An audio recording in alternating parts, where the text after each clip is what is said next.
a country villa where many rich people gathered. The people in the villa were having a nice time and relaxing to the fullest. One man in the courtyard of the villa was passing by the swimming pool. Suddenly, he noticed something. The man crouched down near the pool and began to gaze. At that moment, someone grabbed the man by the collar and pulled him straight into the pool. Then, many people emerged from the pool. The commander told everyone to get out of the water and take their positions. A bald man was sitting and resting nearby. He noticed the oddities going on and immediately grabbed his weapon, telling everyone to show themselves immediately. However, the bald man was eliminated rather quickly. The rest of the bandits reacted lightning fast, grabbing their weapons and preparing to defend themselves from the enemy's attack. As soon as they ran out of the villa, a light and noise grenade flew towards them. Covering the bandit as a shield, the Special Forces members rushed forward. They had the bandits in their sights, and they were not organized. However, one of the bandits had taken cover on the other side of the villa. He did not go into a frontal attack, but came from the rear and tried to attack the Special Forces. The man failed, as the Special Forces commander ran up to him and deftly knocked him out. He twisted the man's arm and then easily eliminated him. The perimeter was cleared, so he ordered the snipers to take up their positions. The man was the senior instructor of a special unit, Mu Ye. The remaining bandits took refuge in the villa, but because of this, they found themselves trapped and their escape routes cut off. Therefore, one by one, the Special Forces eliminated the gangsters. 10 minutes later, a message was received that the main target had been eliminated. The man informed the others that a helicopter with reinforcements would arrive in 30 minutes. The captain sat down and rested at the villa. Just then, a subordinate ran up to the captain with a bottle of wine in his hands. He asked the captain if he wanted to drink some expensive wine. Mu Ye asked the others to be patient, as they had to wait for the helicopter. However, one of his subordinates believed that the reinforcements on the helicopter would drink everything that was there. One of the subordinates asked if anyone had found a game console. Another subordinate thought that it was time for the man to grow up and stop playing games. Someone was happy to have found a beautiful gold lighter. Mu Ye called them a bunch of fools who only cared about beautiful women. Since its founding, Country L has been in constant military conflict with Country H over territory. Under the leadership of its newly elected leader, Country L's military power has grown rapidly. He used secret weapons to keep the country fighting and eventually regain its occupied territory. Of all the aces up his sleeve, the most famous is a unit of fighters called Spark. Soon, the Spark unit noticed that a helicopter had arrived quite quickly, in less than 30 minutes. This situation made Mu Ye wary, as he even found the sound strange. His fears were not in vain, as they were suddenly fired upon from the helicopter. Everything around them turned into a fiery trap, and only then did Mu Ye realize that the enemy had arrived. He had no idea where the enemy had gotten reinforcements from, since the mission was completely secret. Mu Ye requested support from headquarters via radio, as enemy reinforcements had arrived. He ordered his men to be on alert and the snipers to cover the Special Forces. The men took cover in the villa building, firing at the helicopter from there. However, Xiaogu was exposed and was hit by a shot from the helicopter. Mu Ye asked the man if he was okay. Nevertheless, the man was unharmed and had only been grazed by the bullet. Pouring wine from a bottle onto his wound, he complained that he was wasting white wine. Mu Ye asked if the sniper was in place, and the sniper confirmed that he was already in place. He asked Mu Ye to lean on him and took aim. Mu Ye told him to go ahead, but at that moment he froze. He started shooting again, but then suddenly began to think. He didn't understand how their mission could have been exposed. Soon the enemy surrounded them, and they found themselves trapped like rats in a mousetrap. Mu Ye realized that they were doomed, so he grabbed a grenade and tried to throw it at the enemies, but at that moment he lost his right hand. He was wounded from behind, where his team was supposed to cover him, which came as a big surprise to him. His hand with the grenade fell right in front of his wounded subordinate. However, at that moment, another subordinate ran up, grabbed the grenade, and threw it at the enemies. This individual's actions did not cause harm to enemy forces, but the man himself was instantly punished with a hail of bullets. Mu Ye was still trying to understand why the enemies were behind them. At that moment, a gun was pointed at his head. However, the answer to Mu Ye's question was found quite quickly when a man appeared and said that nothing is impossible in this world. Mu Ye immediately recognized the man. There was a tattoo on the back of the man's hand and 3 rings on his fingers. A villain must always remain incognito, so he cannot be shown at the very beginning. He was not a movie villain, so he immediately decided to end everything and eliminate Mu Ye. Mu Ye kept trying to understand how this was possible and why this particular man made this choice. Suddenly, a bright light from the half-closed blinds fell on his face. He opened his eyes, trying to make sense of where he was even. The last thing he remembered was the traitor cutting his life short. He was too weak at the moment, but he felt like he was still alive. There was only one question in his mind now. Why was he still alive? Looking at his right hand, Mu Ye thought that that traitor had decided to torture him. He wondered if enemy forces were watching him, where the camera was, and why he was still there. His wound was deep, so the first thing he decided to do was to stop the blood. He had lost too much blood, so he needed to hurry. Walking over to the table, he found a stapler on the table, so he decided to use it. Mu Ye quickly sewed up his wound with the staples and the stapler. It was incredibly painful to do this. However, the pain made him turn his attention to his hand, and he realized that this hand didn't belong to him at all. The voice didn't belong to him either. Just at that moment, he saw his reflection in the mirror. A little frightened, he slowly approached the mirror to get a better look at himself in the reflection. Looking at himself in the reflection of the mirror, Mu Ye had absolutely no idea who it was in front of him. The man couldn't understand what had happened and how something like this was possible. Suddenly, someone knocked on the door, which alarmed the guy. A woman knocked on the door of the room. She informed Xiaoxian that dinner was ready. She admitted that it wasn't easy for the guy, but she asked the guy to go out and have lunch with his family. Mu Ye couldn't understand which Xiaoxian was even talking about. The woman informed him that she had cooked his favorite dish. These words caused the guy's mind to trigger. Suddenly, a memory of trying to feed him a burger with a cockroach came into the guy's mind. Xiaoxian didn't understand why they were doing this to him, since he had done nothing wrong to anyone. However, the guy became indignant that no one could eat lunch because of Xiaoxian. People around gathered to watch the spectacle. The guy confessed that they would have finished eating long ago if it wasn't for Xiaoxian. He told Xiaoxian to hurry up as he was very hungry. Xiaoxian didn't want to eat any burger and started complaining that Qin Tian had locked him in the restroom. At that moment, another guy came up to him and kicked him in the stomach. He warned Xiaoxian not to do anything stupid. The guy reminded Xiaoxian that he had proof. Also, Xiaoxian is disturbing everyone's rest, and everyone can see it. The guy then demanded that Xiaoxian apologize. All the people around gathered to watch the spectacle of Xiaoxian eating a burger with a cockroach. Eventually, the poor guy was broken and pulled a roach burger into his mouth. The guards and the rest of the people watched this spectacle with anticipation, and Xiaoxian was incredibly humiliated and embarrassed. Mu Ye now understood why the guy had committed such a horrible act. After much bullying, the cockroach burger was the last straw that broke the teenager. He just wanted to end his suffering.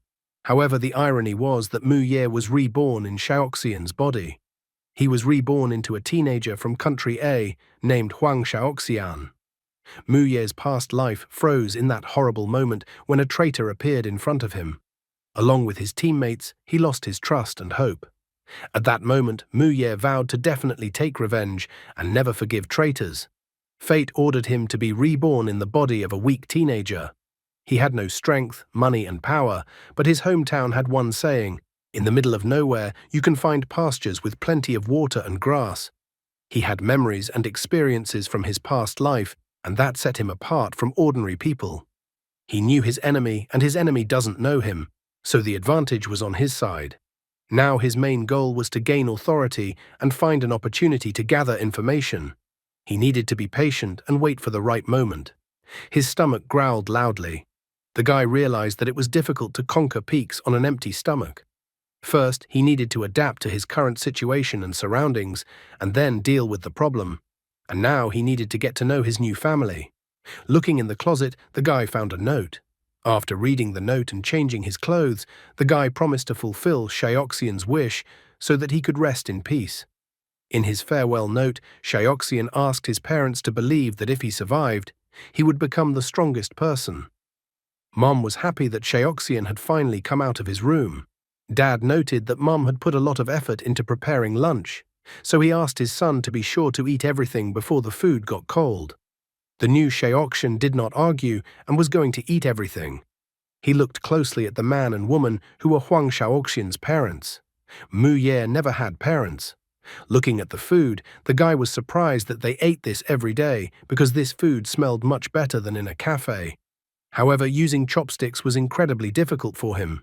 He couldn't understand how people in Asian countries could eat with chopsticks at all. As soon as he ate the first bite, he was incredibly delighted. Chinese cuisine was so rich and delicious to him. Mum tried to ask why the guy was acting this way. However, Dad stopped her, reminding his wife that their son might not have eaten in a long time. And besides, they had already experienced something similar before. Mom agreed with her husband. The most important thing for her was that her son was healthy, which finally gave her peace of mind. She often brought food to Shaoxian's door, asking him not to forget to eat so that he could study well. One day, Shaoxian told his mother that he would no longer be attending the academy. His mother became concerned and attempted to determine whether he was having difficulty studying or if something else had occurred. Shaoxian was unable to disclose what had happened to him, so he simply stated that he was ill. While her son was eating, his mother noticed his arm was wrapped in bandages. She admitted that since her son had been attending the Mountain Hawk Academy, he had been coming home covered in bruises. She was about to bring up the fact that someone was beating her son, but the new Shaoxian interrupted her, saying that it was because of military training. The parents tried to find out if their son was getting along with his new acquaintances and classmates at the academy. His mother tried again to find out if her son was being bullied, but Shaoxian cut her off again, saying that everyone was very kind to him. His mother was so happy to hear that her son was doing well because she had been very worried about him all these days. The guy asked his mother not to worry about anything because he would repay his new acquaintances with the same attitude they showed him. 2 days later, the guy went back to the academy. Since he had inherited Huang Shaoxian's life, he had also inherited all of his grievances and desires. He called out to one of the passers-by and asked her where his dormitory was. The girl was very surprised. She didn't even understand why this disgusting guy was behaving this way. Meanwhile, the blonde man was lying on the bed playing with his phone. He complained that he had lost the game again. Shaoxian entered the room, thinking that the pests would never understand their mistake unless they were taught a lesson. As soon as he entered the room, he closed the door behind him. He loudly announced that he was back. The guy addressed everyone, calling them losers. He even asked if they were surprised that he had reappeared. The blonde man was delighted because, after losing the game, he was looking for someone to take his anger out on, and the guy came to him himself. He approached Shaoxian and asked where the guy had been for the past few days and whether he liked the burger. Glancing at his bed, Shaoxian noticed that the blonde man had made a mess of his bed. Mu Ye considered Huang Shaoxian a fool because such nobodies would never treat him well. The blonde man was outraged by the tone the guy used when talking to him. Besides, he had only thrown a little trash on his bed. Coming even closer, he asked what Shaoxian would do to him for such an act. The blonde man told the guy not to mention the ruined bed, otherwise he would come to his house. However, Shaoxian did not listen to the blonde man's tirade of insults and simply punched him in the chin. He remembered that there was a saying in the East, "When raising children, don't spare the rod." The blonde man instantly lost consciousness from the blow to his chin. The others began to protest that the guy had attacked their beloved Qin Tian. Shaoxian took up a fighting stance. He understood perfectly well that in terms of physical fitness, his current body was too weak. However, as a former military man, he knew that the most powerful weapons in the human body were the elbows and knees. So he began to use his elbows and knees to attack the remaining opponents in front of him. The guy believed that if you used your elbows and knees, even a weakling could prevail against a stronger opponent. All of his opponents were lying on the floor, unconscious. The guy ran his hand back through his hair and declared that from that day forward, none of Huang Shaoxian's offenders would escape retribution. Some time ago, a guy was running around the stadium. The instructor blew his whistle, signaling that everyone could line up. All the runners were incredibly exhausted. The instructor told Shaoxian to come to him. Slowly, the guy approached the instructor. However, at that moment, the instructor suddenly hit him so hard that the guy's legs buckled. He asked him sternly why he was lagging behind at the very end. The instructor complained that the guy should be ashamed of himself, as even the girls had overtaken him. Shaoxian explained that he had already told the instructor that he had had a fever yesterday and his body had not yet recovered. However, the instructor told the guy to shut up. He said that flu season was long over, so the guy shouldn't use that as an excuse. The instructor believed that the guy had no desire for self-improvement but had time to come up with excuses. The guy wanted to say that he was telling the truth, but the instructor grabbed him by the hair and told him to stop making excuses. Suddenly, the instructor hit the guy again with his left hand with all his strength, while the others watched happily. He said that the guy's hair was too long and that he looked like a girl. The instructor believed that the guy's father had simply failed to teach him properly, without explaining what a real man should look like. He even started insulting the guy's father. Then the instructor said that special training for first-year students at the Mountain Hawk Academy was a tradition that had been upheld since the school was founded. He believed that this tradition should be taken seriously because it could affect the final grade at the end of the year. The instructor even announced to everyone that they could end up like the guy kneeling in front of him if they didn't try hard. Huang Shaoxian tried to understand why the others were always bullying him, why he had become a victim. Returning to reality, the new Shaoxian understood perfectly well that the guy had simply been used as an example. He believed that this was a common disciplinary practice among the military, but he disagreed, considering such a method cruel towards ordinary students. Shaoxian's memory began to return, but he still had some gaps. He felt as if all this had happened to him personally. He needed time to learn about Country A and gather information, otherwise he might get confused and do something rash. As he continued jogging, the guy became even more aware that he had a very frail body and that training would take a long time. Suddenly, he stumbled and almost fell face first onto the asphalt. Nevertheless, he managed to stay on his feet, but sadly noted that his coordination and reaction speed in his current body were also not in the best condition. In the end, he decided to meet with the instructor on Monday. As soon as he returned home, his mother opened the door for him. She thought that Shaoxian had forgotten his keys at home, since he couldn't open the door himself. Her son confirmed her guess. His mother noticed that he had been leaving home early lately. She wondered whether her son was training or what he was doing at all. The guy confirmed her guesses again. In fact, he felt sorry for his mother, who didn't even know that her son was dead. A lucky Special Forces soldier had been reborn in her son's body. However, this was irreversible, so he had to accept it and move on with his life. He decided to talk to his mother. The guy told his mother that he was interested in a small town. The saying about the sandbar made a huge impression on him. People who don't know how to climb will eventually die. He was grateful to his current parents for giving him a second life, but he had his own worldview. The guy noted that he was already an adult, which meant it was time for him to learn to climb on his own. Mom and Dad were happy to hear such words from their son, because not long ago they had been very worried about him. Nevertheless, in his thoughts, he promised his parents that he would take revenge on all the bullies who had once hurt Shaoxian. October 21st, the last day of the annual exams at the Mountain Hawk Academy. The instructor sat in the classroom and watched videos of female students he had filmed while they were running. Thanks to his micro camera, he was able to capture what he considered to be amazing footage. The man thought that the work had been done to the highest standard, so if he edited the videos he had received a little and sold them on the internet, he would make a fortune. He watched the videos and admired the girls. But suddenly, Shaoxian came into view, ruining the whole shot. He couldn't understand how such a flawed guy had gotten into the best video. The man even noticed that he should thank the guy because thanks to him, he was going to move up one step higher on the career ladder. Otherwise, with his resume, he wouldn't have been able to get into Dasheng. The man was thrilled because he believed that Shaoxian was his lucky ticket. One day, Qin Tian heard that the man wanted to get a job as a security guard at Dasheng. He even laughed at the man, saying that he was talking nonsense. The man admitted that he understood everything.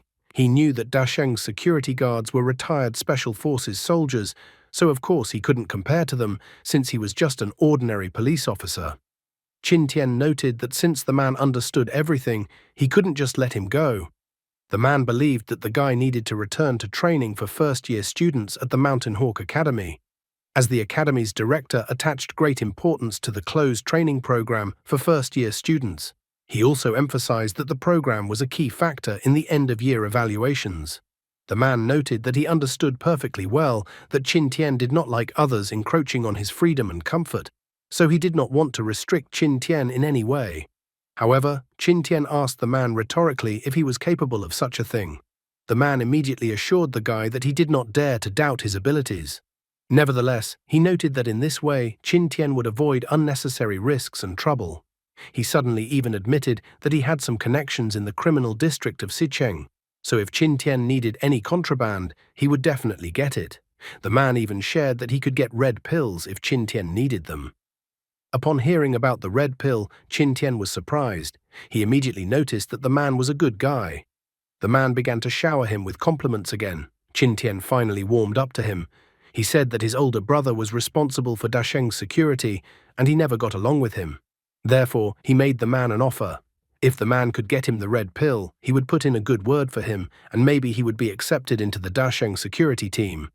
The man was delighted and said that if Qin Tian helped him join Dasheng, he would give him not only the pill, but also his life. Qin Tian decided to test the man's loyalty after he said those words. He pointed to Xiaoxian and told the man to beat up the guy who was studying with him in special training.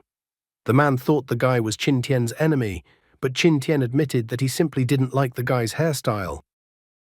Returning to reality, the man noted that the guy was simply unlucky to become the target of a scoundrel. And then he continued watching the video with the girls. At that moment, someone knocked on the office door. The man pulled on his cap and tried to turn off the computer.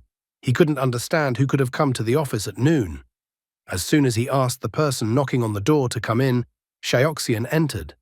The man immediately thought that it was wrong to talk about people behind their backs, but after all the bullying he had endured, he didn't think the guy would ever come back to school.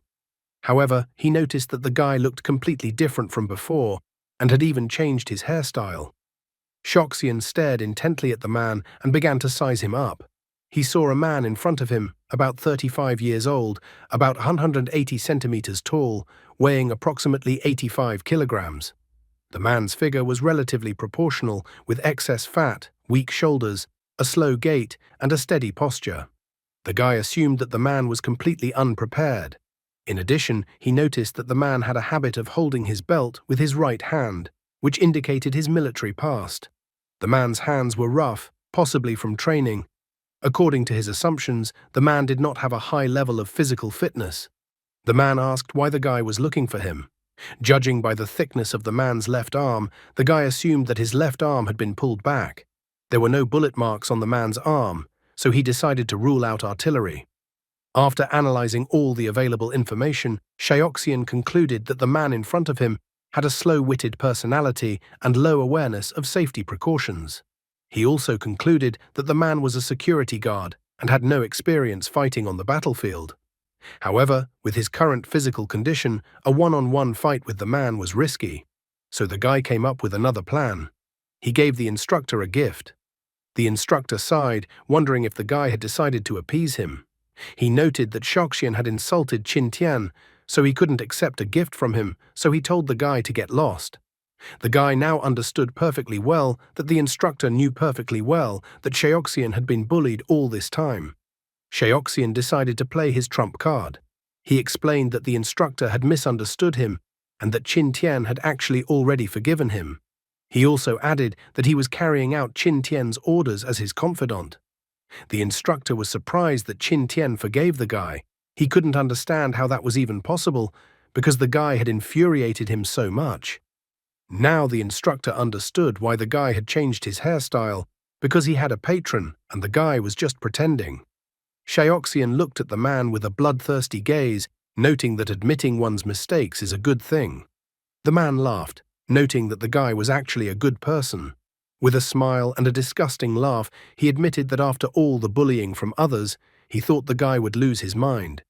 In his thoughts, he admitted that if he had experienced such bullying, it would have been difficult for him to go on living. He was even surprised that such a disgusting guy like Qin Tian had already had enough and was able to let Xiaoxian go. Xiaoxian thanked the man, because the situation was resolved thanks to the instructor's words that if they weren't good enough, they had to become better. So he decided to give him a gift and hoped that the instructor would accept it as a token of gratitude. When he saw the box, the instructor was shocked, because the guy was handing him a Pineapple 16, which had just gone on sale. He had stood in line for 11 hours, but was unable to buy it. The man happily took the Pineapple 16, saying that there was no need for thanks, and that he was just doing his duty as an instructor. The guy paused and noted that he had been asked to ask the instructor one more question. The man relaxed completely and asked what question he would like to ask. Meanwhile, the guy had already made a lightning-fast move. For 2 days, he had been tormented by humiliating and unbearable memories of Shioxian. He saw the instructor watching Shioxian's suffering with an intriguing expression on his face. The man's face seemed to say that Shioxian was to blame for everything. Shioxian died because of all this suffering, and no one understood anything. The guy asked only one question: why him? And then he kicked the man between the legs with his right foot. Shioxian kept asking why such a weakling accidentally encountered the spawn of hell. However, the guy sadly stated that Shioxian would never know why he became the scapegoat. At that moment, at Shioxian's house, his mother dropped an egg from a bag onto the floor. She even complained that the bag seemed to have torn. The woman felt sorry because she had spent so much time on it. His mother was worried about Shioxian, wondering if he had taken the phone she had bought him. The man was shaking because the blow was incredibly traumatic. He was angry that the guy had done that. However, the guy was not going to stop there, but rushed towards the man and hit him in the throat with his left hand. Then he struck the man in the face with his right knee. He believed that even a weakling like him could strike such vulnerable spots. However, he did not consider this to be the most important thing, because the key step was to catch his opponent off guard. Then he struck the man in the face again with his right foot. At that moment, the computer turned on, and the guy saw what the man had been looking at all this time. The man cried out in alarm, telling the guy not to come closer. He asked if the man could answer his question right away. The guy asked the man not to rush, as he was not hurrying the man, but wanted to listen carefully to what the man had to say. Meanwhile, Qin Tian was in the hospital. His mother asked her son not to overexert himself, as the doctor said he had a mild concussion. However, the guy didn't seem to have been taught good manners by anyone, as he told his mother to shut up. Reading what was written about him, the guy was angry that all kinds of scum dared to say nasty things about him. After all, in the past, they wouldn't even dare to sneeze in his direction. His mother continued to ask her son to calm down, reminding him that the doctor had told him to stay in the hospital. She asked him not to be angry with her, as she was worried about him. But at that moment, he suddenly saw a published photo taken while he was unconscious. The guy immediately flew into a rage, threatening to find everyone who dared to say a single negative word against him. His mother was surprised to see her son like this and tried to calm him down. However, the guy was clearly not a model of politeness, as he told his mother to shut up immediately or he would shut her up himself. Tears welled up in his mother's eyes at such harsh words directed at her. The security guard standing outside the door of the room heard his mother even happily announce that she had ordered his favorite turtle soup for her son, so the son could eat it if he wanted. However, Qin Tian once again continued to yell at his mother, telling her to get out immediately. However, his mother still didn't leave the room in tears. At this moment, the girl asked her colleague if the second son of the Qin family had always been so spoiled and behaved so disgustingly. The man did not answer her question. The girl did not stop and wondered why he was silent. She even pointed out that the guy had been sent to the hospital on a case. The man told her not to talk too much and to do her job properly. The girl thought that the guy was acting too serious in such a situation. She stated that it was boring to just stand there like that, and he also didn't want to talk to her. The girl even grudgingly stated that she should have resigned. She would have done it a long time ago, because being a security guard is incredibly boring. Plus, she had to purposely spend a lot of time learning the language of country A just for this job. Suddenly, a man approached them. He admitted that he was even a little surprised, because the girl had adapted much better than he thought. The man remarked that it was not for nothing that the girl had been recruited for a position in the H country's intelligence agency. He then greeted the girl majestically, noting that this was their first meeting, and calling her name, Mona Trent. This man was Qin Sheng, the heir of the Qin family, the CEO of Dasheng Company. The girl's face turned red at this moment as Mr. Qin recognized her. With a smile, he reminded the girl that he was currently in charge of the company's security, so he remembered the information of all the employees. Mona Trent was in awe of the man, thinking he was handsome. Just at that moment, the door of the room opened and a surprised woman appeared from there.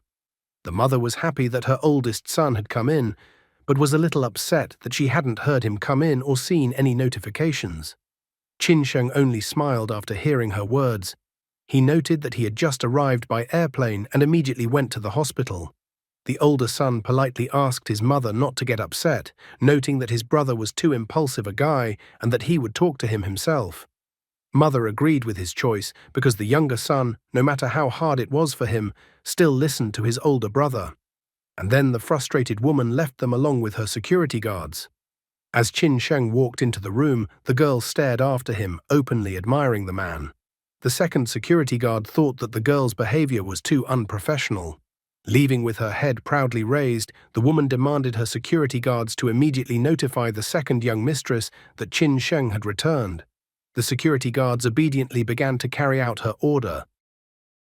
Entering the room, Qin Sheng imperiously told his brother that it was not such a big problem. Qin Tian was no longer so vindictive and did not dare to insult his brother as well as his mother, but sat silently with the look of a beaten dog. Standing up near the wall, Qin Sheng asked not to be blamed for engaging in moralizing his brother. He politely reminded his brother that his brother should treat his elders with respect. After all, it wasn't easy for his mother to raise him.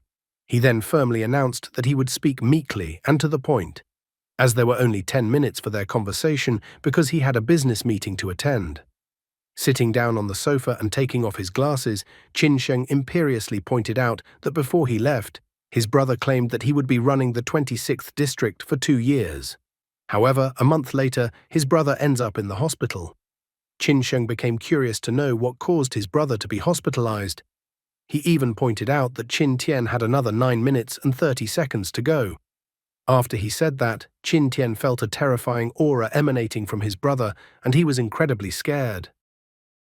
Meanwhile, outside the door of the room, Mona Trent was surprised that ever since Qin Sheng entered the room, then Mr. Cranky Child had gone quiet. It even struck her that maybe something had happened that she was starting to get a little worried about. The second security guard didn't respond to her questions in any way. Suddenly, she wondered if Mr. Qin Sheng would like her. She even wondered if he liked sweet or spicy, since she liked spicy. The second security guard pointed out to her again that Qin Sheng was her employer, so he asked the girl to stop fantasizing about silly things and better not to flirt with Qin Sheng until she knew his true nature. The girl, on the other hand, confessed that she actually knew Mr. Qin Sheng very well.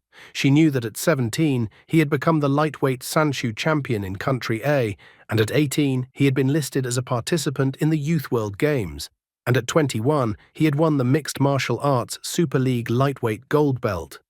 According to her information, over the next 2 years, he participated in 57 different mixed martial arts bouts in the middleweight division. He did not suffer a single defeat and became a new star in the fighting arena, becoming known for each.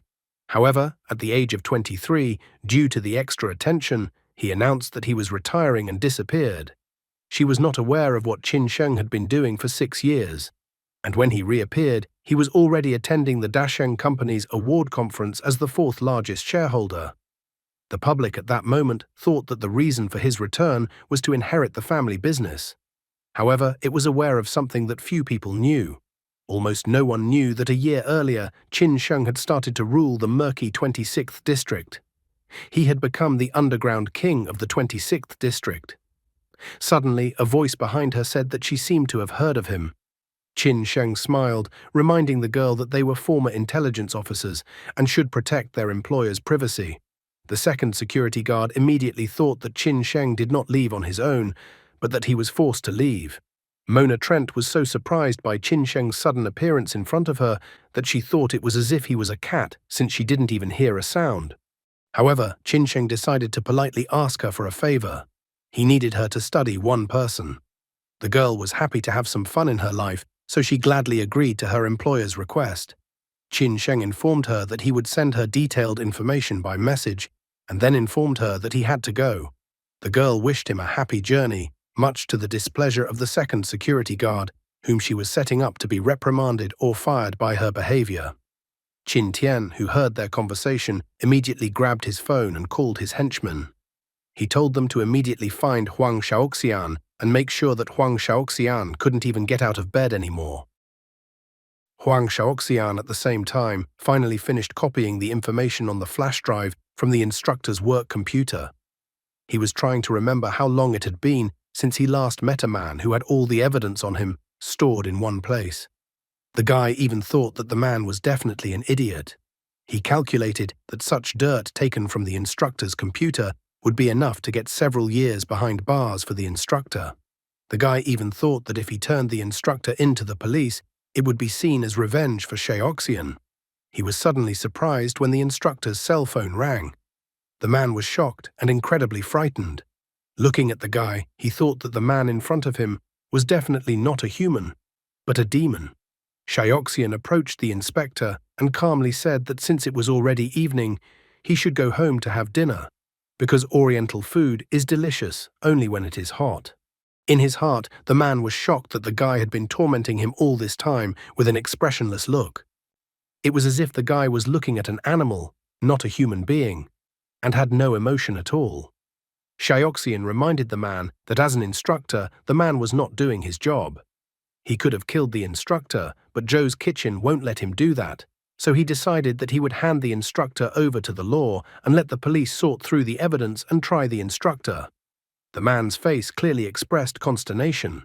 The guy even wondered slightly if the man was scared or regretful. However, he recalled that the man should have thought of this earlier when he condoned the bullying of one of the students. A cold sweat appeared on the man's face when the guy stated that he forgot to settle some more matters. So he quickly addressed a question he had wanted to ask the man for a long time, especially after the dirt that was on the man's computer. He left the room after that, looking at his tie while complaining about getting dirty. Walking down the street and looking at his phone, he decided he needed to find a place to clean himself up before he went home for dinner. He liked Oriental food so much that he started looking at pictures of the food. Some of the food looked appealing in the photos, but he didn't like spicy food. At this point, he even wondered if his preferences had changed after his rebirth. Therefore, he thought about asking his mother to cook something from Zhou cuisine. At this moment, Qin Tian's minions found him, informing Qin Tian about it. Qin Tian told the guy to take his time and gather the guys behind the academy for now. After all, he wanted to finish the guy himself. However, upon entering their blind spot, Huang Shaoxian abruptly turned around to look in their direction. He had already discovered he was being followed by taking a photo on his phone of a guy who shared a room with him and who he had previously given a good punch to. After a while, it was already dark in the city. Huang Shaoxian walked calmly into the alley, pretending not to notice the group of guys following him. However, quite quickly, the guys surrounded him. Staring at the leader of the group of guys, Shaoxian decided to psychologically crush his opponents. He said that he was surprised that they came back so soon, reminding them that he must not have beaten them up badly enough last time. The guy even directly asked if Liu Lian had forgotten what happened in their last encounter. Liu Lian thought he was a tough guy, so he told Shaoxian not to show off because Shaoxian had attacked him sneakily last time. He was about to say that if it wasn't for his sneak attack, he would have easily dealt with him, but Shaoxian told him to keep his expression down. Shaoxian then pointed Liu Lian to his neck. Liu Lian abruptly remembered what happened to him last time. He became enraged, declaring that this time the guy would definitely be a dead man. Huang Shaoxian even chuckled, calling the guy by his name again. Liu Lian is consonant with the word train, as if he lacks training and is weak. This kind of ridicule made Liu Lian incredibly furious. He rolled up his shirt sleeves, insulting the guy and threatening to tear him to pieces. The other henchmen cheered Liu Lian on. They asked Liu Lian not to hold back, believing that the guy should eat a cockroach burger as a treat for his insolence once again. Liu Lian slowly rushed towards Shaoxian, on the way thundering that the guy wouldn't leave this place alive. Mona Trent was standing quietly on the balcony of one of the nearby houses, wearing a hoodie and cap as if trying to hide her appearance and face. She had a perfect view of Huang Shaoxian's confrontation against Qin Tian's henchmen. However, considering Qin Sheng's previous request, she had to call him. What would Mona Trent do at Qin Sheng's behest? And will she just stand by and watch the guy's legs get broken, or will she do something about it? Mona Trent was telling her boss that the person the boss had asked her to follow was in a bit of trouble. She wondered to the boss if she should intervene in the situation. Qin Sheng inquired what exactly had happened. The girl explained that Qin Tian's friends had surrounded the guy. She remembered them since she had seen them before. Qin Sheng was more interested in whether she had thoroughly checked the guy's background. And after confirming the check from her, he decided that she should just observe him. Qin Sheng was even a little annoyed that the younger brother was giving him trouble because of his temper. After that, he ended the conversation and went back to talking to Mr. Jiang. He politely asked Jiang to continue the conversation, reminding him that Jiang wanted to talk to him about something important. The man mentioned that since the red pill entered the market of the 25th district, the profits of the underground business had increased by 300%. Therefore, many of his superiors felt that now the 26th district should also grab a tidbit. That was the reason why he had approached Qin Sheng. The man's name was Jiang Huizhong. He was the chairman of the board of JT Entertainment, the heir of the Jiang family, and the executive director of JT Investments. However, Qin Sheng did not share his point of view, advising him not to talk about what his bosses cared about. He wanted to know Jiang Huizhong's opinion.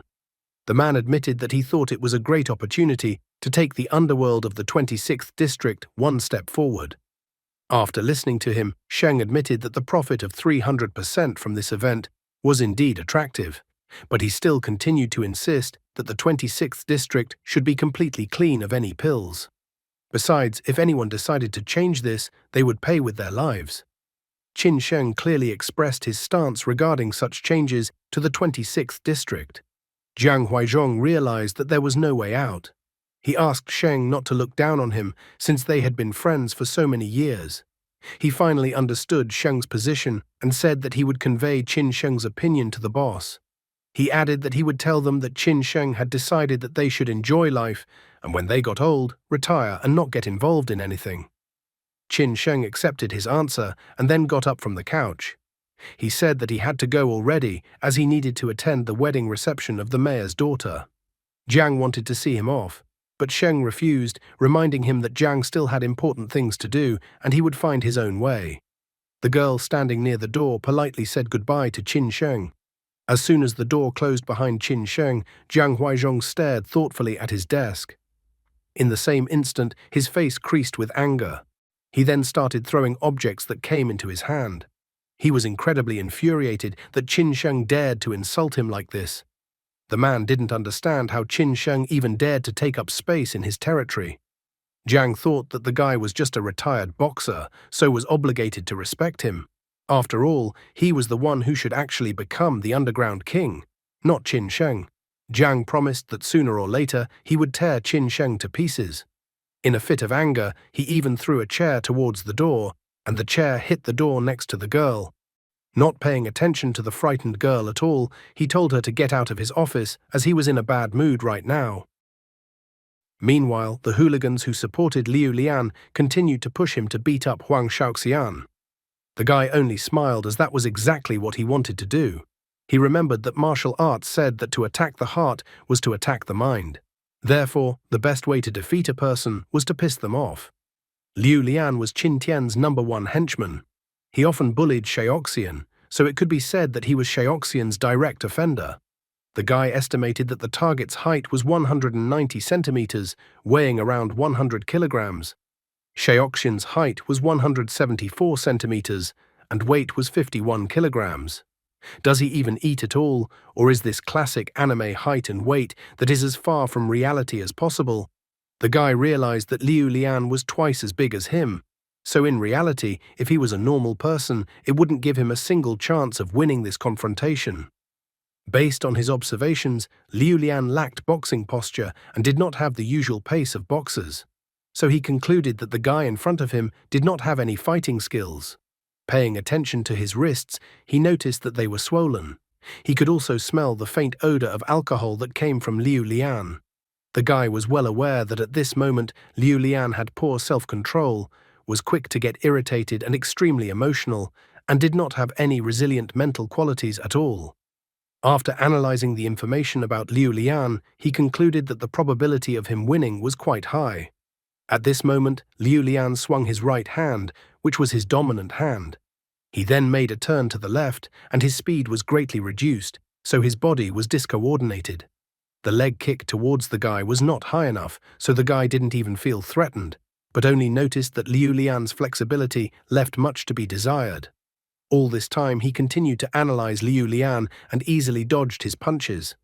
Liu Lian became highly irritated after noticing that the guy was so agile and that he couldn't hit him. Xiaoxian noticed that Liu Lian was using his right fist again, not making any changes in his movements at all.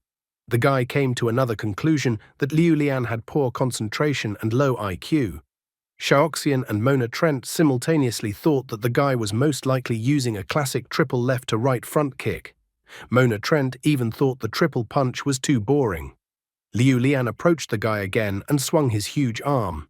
Xiaoxian easily dodged his punch and then attacked with his left hand on the elbow of Liu Lian's right arm. Liu Lian tried to realize what had even happened, but at that moment, Xiaoxian hit him with his right hand right in the neck. Liu Lian started waving his arms around haphazardly, trying to hit the guy with his fist. However, the nimble Xiaoxian easily dodged his punches, and at the right moment, he struck Liu Lian's throat with his right hand. Liu Lian once again felt the pain that he did not expect today. Xiaoxian didn't listen to him at all and only thought that the strength of his current body was still too weak, so he was going to train more. Liu Lian continued to swing his arms haphazardly, trying to hit Xiaoxian. At this moment, he noticed another attack from Xiaoxian.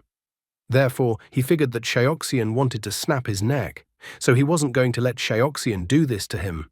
Liu Lian covered his throat with both hands. However, that was all Xiaoxian wanted to do. After waiting for the right moment to attack, he went on the offensive. Xiaoxian swung his right leg and kicked his right knee properly between Liu Lian's legs. Liu Lian did not expect this at all. The monstrous pain brought tears to his eyes. The other guys felt this blow that cold sweat appeared on their faces. They all thought that the guy had used too dirty a technique. Even Mona Trent thought that the guy used a dirty hold. However, she was surprised that he had won. She now realized that all his previous attacks were just for this control strike. The girl even internally praised him, noting that he was incredibly smart. Squirming from the pain between his legs, Liu Lian fell to his knees. Still writhing in pain, he struggled to utter his words, promising that he would get the guy even from under the ground and then use his own hands to send the guy to the other world. However, Xiaoxian didn't end there. Swinging his briefcase properly, he hit Liu Lian's face with it. Liu Lian immediately fell to the ground and lost consciousness. The girl was surprised that the guy knocked out a healthy guy so easily with a single blow of his backpack. She even thought the guy was carrying bricks in his backpack. The other guys were outraged, thinking that Xiaoxian could only attack sneakily. However, they did not expect that after knocking out their leader, Xiaoxian would rush straight towards them. Instantly, he came at them and started beating them one by one. Some were hit in the stomach, some in the shoulder, some in the head. He pretty quickly straightened out half the guys who had originally arrived to beat him up. The guys who stayed on their feet were amazed at how he was able to knock out so many guys with a few moves. One of the guys advised the rest of the guys not to be afraid, because Xiaoxian is one guy and there are many of them. But at the same moment, Xiaoxian stared at them like a tiger at its prey. He reminded them that it is often said in Shazhou that if you see a tiger showing its teeth, don't think it is smiling.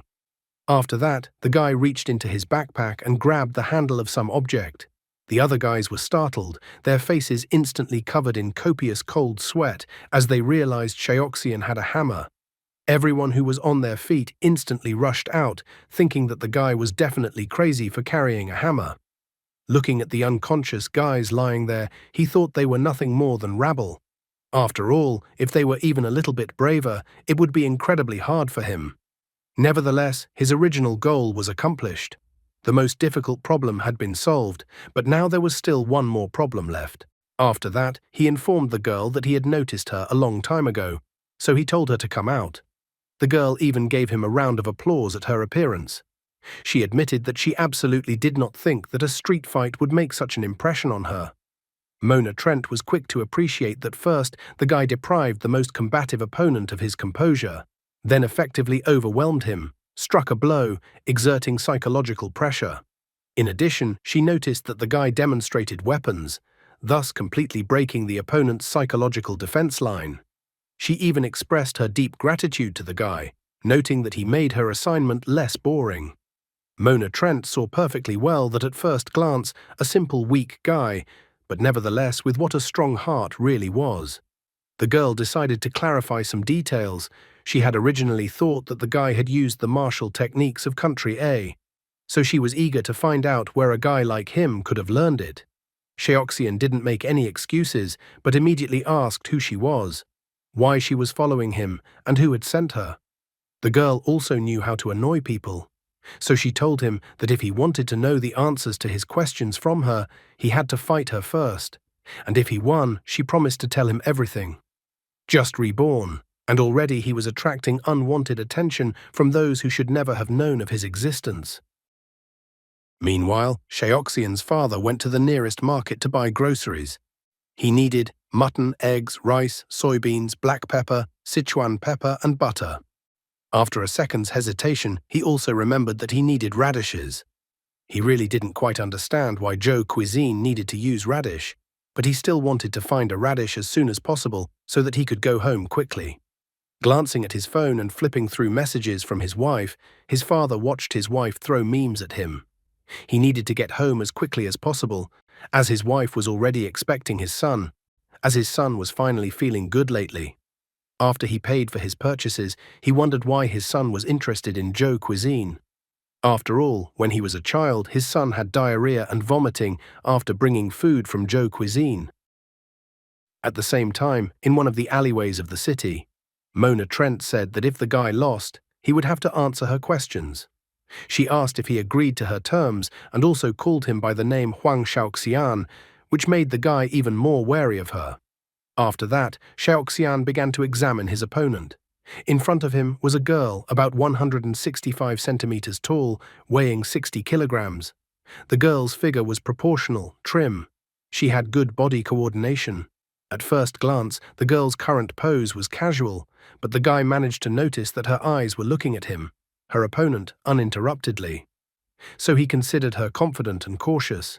He wondered who she was and why she was interested in him. If it wasn't him she was interested in, then why was she looking for something on Huang Shaoxian? Mona Trent remembered that the guy was a punching bag until 2 weeks ago. Therefore, she was extremely curious how a person could change so much in such a short time. In addition, she noticed that the guy was using long-forgotten combat techniques of Country A. However, the guy was most interested in the girl's eyes and that they were red. He remembered that red eyes were a distinguishing feature of the people of Country H. After that, he threw the hammer on the ground. Then he stood up in a fighting stance. He didn't understand why the girl in front of him now was interested in Sheoxian. Even so, he didn't want to get too carried away with the girl until he did his own investigation. Mona Trent was a bit surprised when the guy got into a fighting stance, because she expected that the guy was planning to use ancient skills to strike. Therefore, she even asked for the guy to demonstrate his skills, as she was eager to learn them. After saying that, the girl went on the offense and attacked the guy with her right hand. Sheoxian thought her movements seemed too fast, but instantly realized that he was the one who was just that slow right now. Sheoxian focused all his attention on the girl. As soon as her fist touched his, he noticed that the girl was incredibly strong. Mona Trent also noticed that the guy had a damn good reaction time, but she couldn't understand how the guy had gone from a punching bag to his current level in such a short time. The girl wasn't going to stop there, however, and ducked down and struck the guy with her left fist. Getting into a defensive stance, the guy made attempts to defend himself from her blows. During those few seconds, he noticed that the girl's movements were incredibly clean and precise, and that the force of each of her blows was like a splash of water. The girl was assessing the guy as well, noting to herself that the guy was very calm and held his defenses under her continuous attacks. She wondered if they would continue on like this. She also wondered if the guy would continue to stand in a defensive stance. The girl couldn't wait to see all the skills the guy had mastered. so she only intensified the attack with a hail of blows from her fists. As an experienced Special Forces officer, he appreciated that the girl had excellent speed, strength, and skill, so he realized that she had definitely undergone professional training. Because of her eyes and skill, the guy thought that maybe she was a retired H-country soldier. Tired of such attacks, the girl asked what the guy was really trying to accomplish, since he was still holding a defensive stance.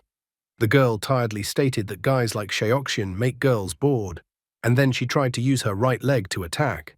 However, that was all the guy wanted, so he dodged her leg kick, and then tried to attack the girl with his right fist. Mona Trent immediately took a defensive stance, inwardly mocking the guy because he thought that she would go on the attack. Now she couldn't wait to feel the guy's strength. But against her wishes, the guy just dashed through her, leaving the girl surprised. He then grabbed his hammer that was lying on the ground and threw it at Mona Trent. She totally didn't expect the guy to do that to her. Mona Trent tried to cover her face with her hands from the hammer, while the guy was already running away from her as far as possible. Getting hit with a hammer thrown by a guy in her direction, the girl was incredibly pissed off. However, she noticed that the guy caught the moment she switched from attack to defense and then backed off. She realized that the guy had thrown the hammer at her just to get away from her. Mona Trent was angry that the guy dodged her attacks, threw the hammer at her, and then took it and just ran away. Only now did she realize that the backpack, the hammer, and the escape route were on the same line, which meant that the guy probably originally wanted to avoid a fight with her, but she wasn't going to let him go that easily. The girl was incredibly angry that some high school kid was able to fool her like that. She really wanted to catch him and get all the details from him. At that moment, she noticed that the guy suddenly stopped at a corner and thought that the guy had hit a dead end, which meant she had a good chance to catch him. With the reaction of a tiger, the girl tried to catch the prey standing with its back to her. In a flash, she tried to wrap her arms and legs around his neck, complaining that the guy dared to run away from her. Climbing up to his neck and making a grab, the girl informed him that his plan had failed. Now she was curious to see how the guy would get out of his current predicament. In the same instant, the guy realized that she had used the Telfar technique. The Telfar technique is a combat-unique technique of the H-Nation's intelligence service, Moonblade. The technique is used so that the opponent sits on his target's shoulders and, using his arms, chest, and hips, applies all-around pressure to the target's neck. The Telfar technique requires an extremely high level of the opponent's coordination, inner strength, stamina, physique, and physical attributes, so it was a very difficult combat technique to control. No one but agents of the H country's intelligence unit could use it because a person's neck would break in a second. The Telfar technique is a brutal and forbidden technique that is mainly used in contract killings. It is almost impossible to get free from it. Therefore, the guy assumed that the girl was most likely from Moonblade, but he didn't know why she was following an ordinary student named Huang Shaoxian. In addition, he realized that the situation was out of control. The guy told her to get off his neck immediately, but the girl was having fun, so she wondered if the guy would admit defeat already. She even stated that she had just started abusing him yet. However, earlier, the guy didn't just stop for nothing. Suddenly, the man asked the guy who it was with him. With sadness in his heart, the guy noted that neither bullying, nor mercenaries, nor anything else, none of this would have made him feel as depressed as he did now. As it turned out, the surprised man who was wondering who the girl next to the guy was turned out to be his father. Mona Trent was studying the guy's file, so she instantly recognized that the guy's father was in front of her. Sheoxian calmly informed the father that she was his classmate, and then he asked the girl to let him go so that he could resolve the awkward situation. Mona Trent only smiled, sensing the opportunity. She got off the guy's neck and grabbed his hand, saying a polite hello to his father. She informed him that her name was Mona and that she was the guy's girlfriend. The father was incredibly surprised, so completely unaware of her existence. The guy's face was covered with cold sweat, as he too had not expected the girl to play such a card. 80 years ago, the first head of Country H, with the assistance of Country A, forcibly occupied 80,000 square kilometers of territory in the eastern part of Country L, and after that, he founded a state there. They believed that they lived on divine land, and that their territory had been founded from time immemorial, due to the writings in the sacred texts of the Moonflower cult. For decades, Country H had invaded the territory of Country L and persecuted its people. Her territory had also expanded from 80,000 square kilometers to 250,000 square kilometers. Even though the enemy was small, the people of the country did not stop resisting. The army called the Righteous Army was born from the flames of war. They gave their lives to protect the dignity of the motherland. One day, they even managed to defeat the alliance of countries H and A.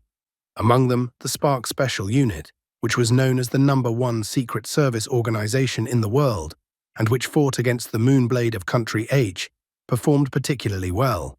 As a result, they managed to behead the Prime Minister of Country H.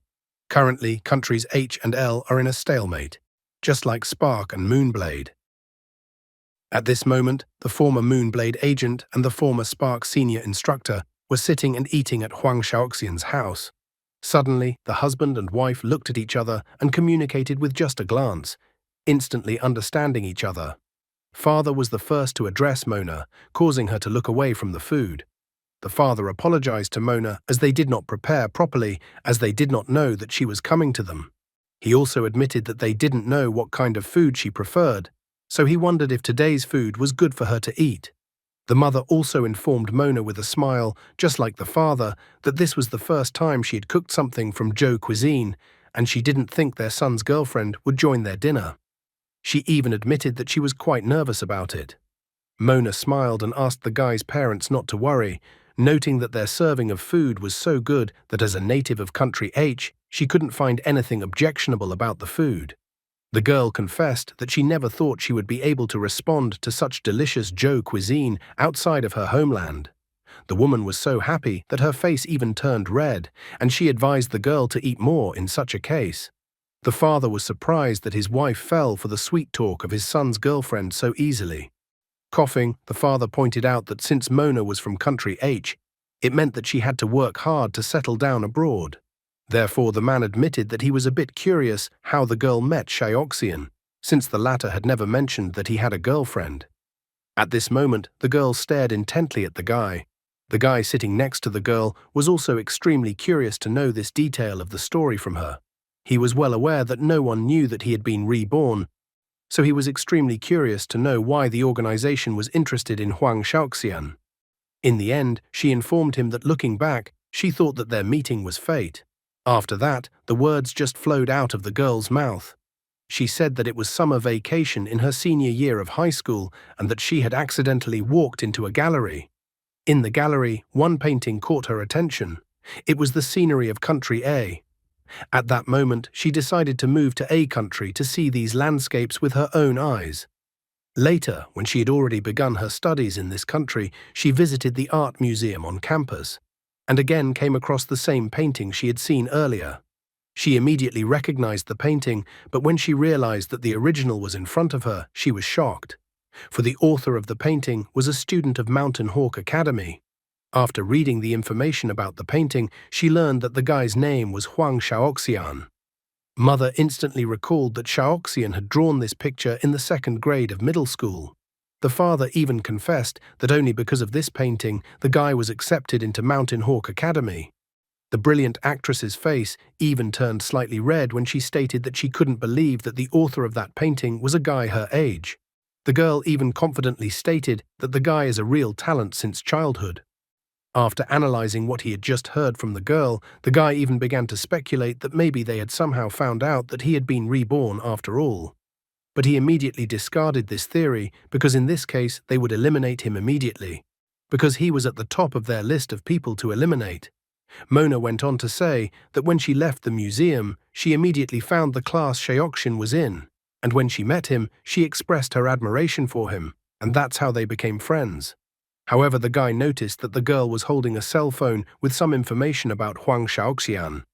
Therefore, he assumed that there was a good chance that their target was not him, but Huang Shaoxian, but now he was even more curious as to why the organization could basically be interested in a guy like Huang Shaoxian.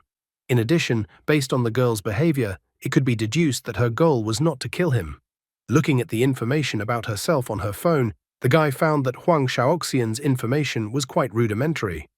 By this point, Mona had finished her story, noting that shortly after they met and became friends, they decided to start dating. His mother was so happy to hear such a sweetly false one from the girl who pretended to be her son's girlfriend. She admitted that she was always worried that Shyeokshin might not like girls. Mona tried to convince her that all the fears of the guy's mother were unfounded. She said that he was a very good guy and that there was no other guy like him who was as talented and gentle as he was nowadays. The guy noticed that all the conversations revolved around Hwang Shaoxian, so he was even more curious about what the girl was investigating. He even thought for a moment that Hwang Shaoxian had some secret identity that he couldn't recall from the guy's memory yet. At this moment, his mother couldn't stand it and confessed that they used to worry for a long time because of the guy's mild temperament. And she also confessed that lately her son had been coming home with injuries all the time. But he explained it to his parents with military training. So still concerned, mother asked the girl if she could tell her if someone was bullying her son at the academy. Mona was surprised to hear such words from the woman. She could understand why the guy might have been faking it at the academy, but she didn't understand why the guy's family didn't know about the guy's abilities. Shaoxian was now a little panicked that the girl was about to tell his family everything he would have liked to keep quiet about. Still surprised, the girl said in an incomprehensible tone that the guy was actually very strong. She wanted to talk about how the guy had recently beaten up some guys. However, at this point, instead of saying that he beat up the guys, she reported that the guy made some guys feel good about themselves. She changed the ending of her sentence as she felt a murderous aura emanating from the guy towards her. Shoving his forkful of food into his mouth, he was relieved that just a little more, and the girl would have told everything about him. But he was even relieved that the girl had a rather keen perception of the murderous aura. His mother didn't quite understand what the girl meant. Then, a little perplexed, Mona added that the guy had won the guys over with his gentleness, and that they were now friends. After that, she stared at the guy intently, not understanding how an academy student could have such a strong murderous aura. In the end, she thought that she was just imagining it. After all, she had only seen such a strong aura once in her life, and there was no way an ordinary student could have such a murderous aura. Cutting the meat on his plate, the guy concluded that the girl's purpose was to investigate Hwang Shaoxian. But he felt that it couldn't be ruled out that she might be interested in him personally. Since moonblades were too unpredictable, the guy did not discount this option. Therefore, the first thing he wanted to do was to check the information about the girl. The woman grabbed the girl's hands and asked the girl that she should not deceive her. His mother asked again if it was true that Shaoxian had actually made friends at the academy. These topics only gave the guy a headache. He wanted to end this topic as soon as possible. He even admitted that he seemed to have lost his nerve to be caught so easily. Under pressure from his mother, the girl finally confirmed that the guy had many friends in the academy. The mother was so happy to hear that her son had friends at the academy, because for the past few weeks she had been very worried, thinking that someone at the academy was actually bullying her son. The woman wondered who her son's best friend was, and what kind of person he was. Mona tried to reassure her by pointing out that the guy's best friend's name is Chin Tian, and that he is very educated. The woman even asked that her son's best friend be invited to their house for dinner next time. She couldn't wait to meet him, that she even promised to cook many special dishes that they had never tasted. However, the girl said that it would be impossible to do so in the near future, since Chin Tian had recently been badly hurt in a fight with his classmates and was now in the hospital. The woman became worried, clarifying if her son's best friend was all right. She even wanted to visit the guy in the hospital. Mona even reported that the guy was having a hard time, as he almost took his breath away. However, the guy decided that it was time to stop talking like that. He coughed and then informed his parents that they were full.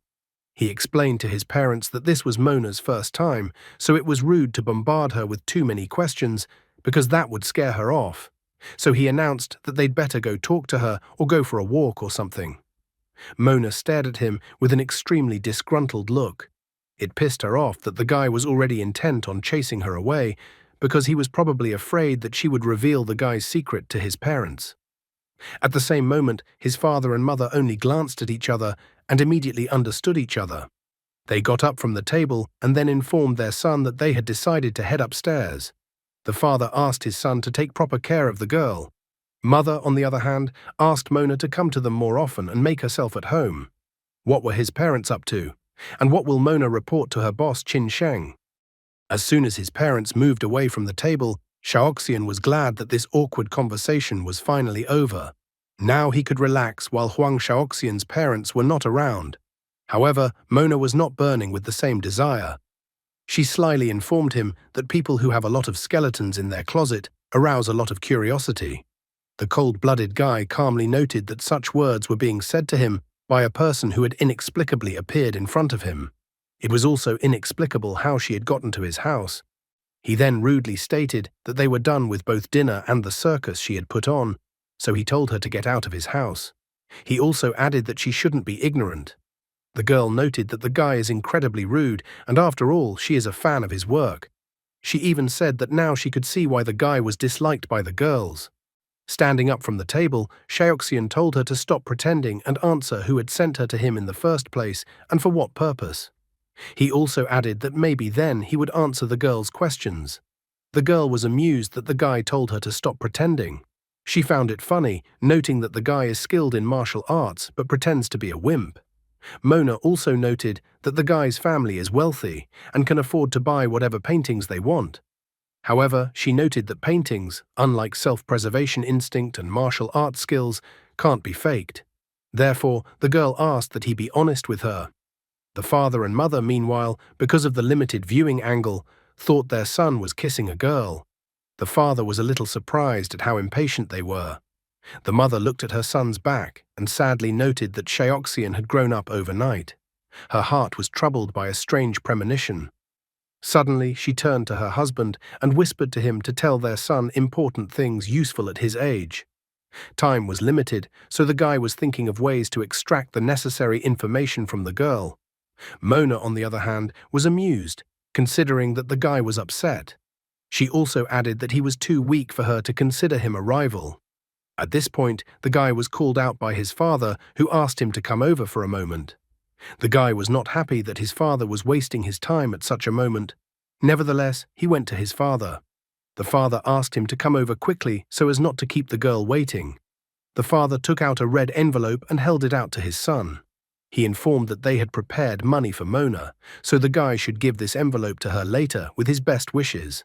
Looking at the red envelope, the guy was amazed that the parents started treating Mona like a daughter-in-law. The father moved closer to his son and whispered to his son to remember to open the envelope and see what was in it, for there was something in it for him. Xiaoxian sincerely didn't understand what the parents were up to. Mona, standing at a distance from them, didn't understand what the guy was discussing with his father. She was even disappointed that she couldn't read lips. But suddenly she was intensely interested when she saw the red envelope in the guy's hands. Her face turned red when she thought about the fact that it was a tradition of country A. When a guy introduces his girlfriend to his parents for the first time, they hand his girlfriend an envelope of money as a gift for meeting her. The girl was delighted because now she would get overtime. With delight, Mona began to praise country A, thinking that country A is deservedly considered a standard of etiquette. The father informed his son that they would go back to their room and the guy should take good care of the girl and not be rude. Returning to the joyful girl, the guy in his thoughts asked his parents not to worry, for he would take care of the girl properly and that even politeness would not be needed. He remembered that there was an old saying in Shazhou, "If you want to hunt a tiger, take a pack of hyenas with you." Walking up to the girl, the guy put the red envelope into the back pocket of his pants, asking the girl not to even look at the red envelope, and then told her to leave the house with him. The girl was dumbfounded by what she saw. She was enraged with the guy's actions, stating that the money was meant for her.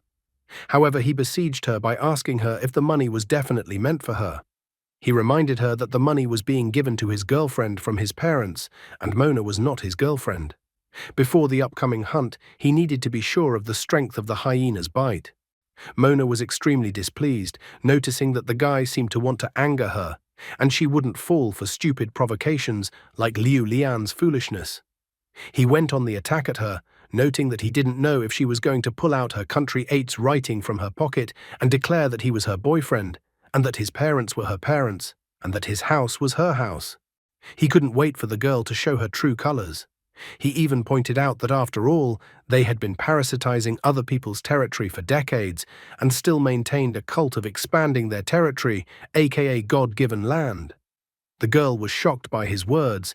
In a flash, she tried to attack him, but the guy managed to catch her arm. He noticed that there was something strange in the girl's actions. The guy realized that he was probably mistaken, and the girl was not one of the Moonblades.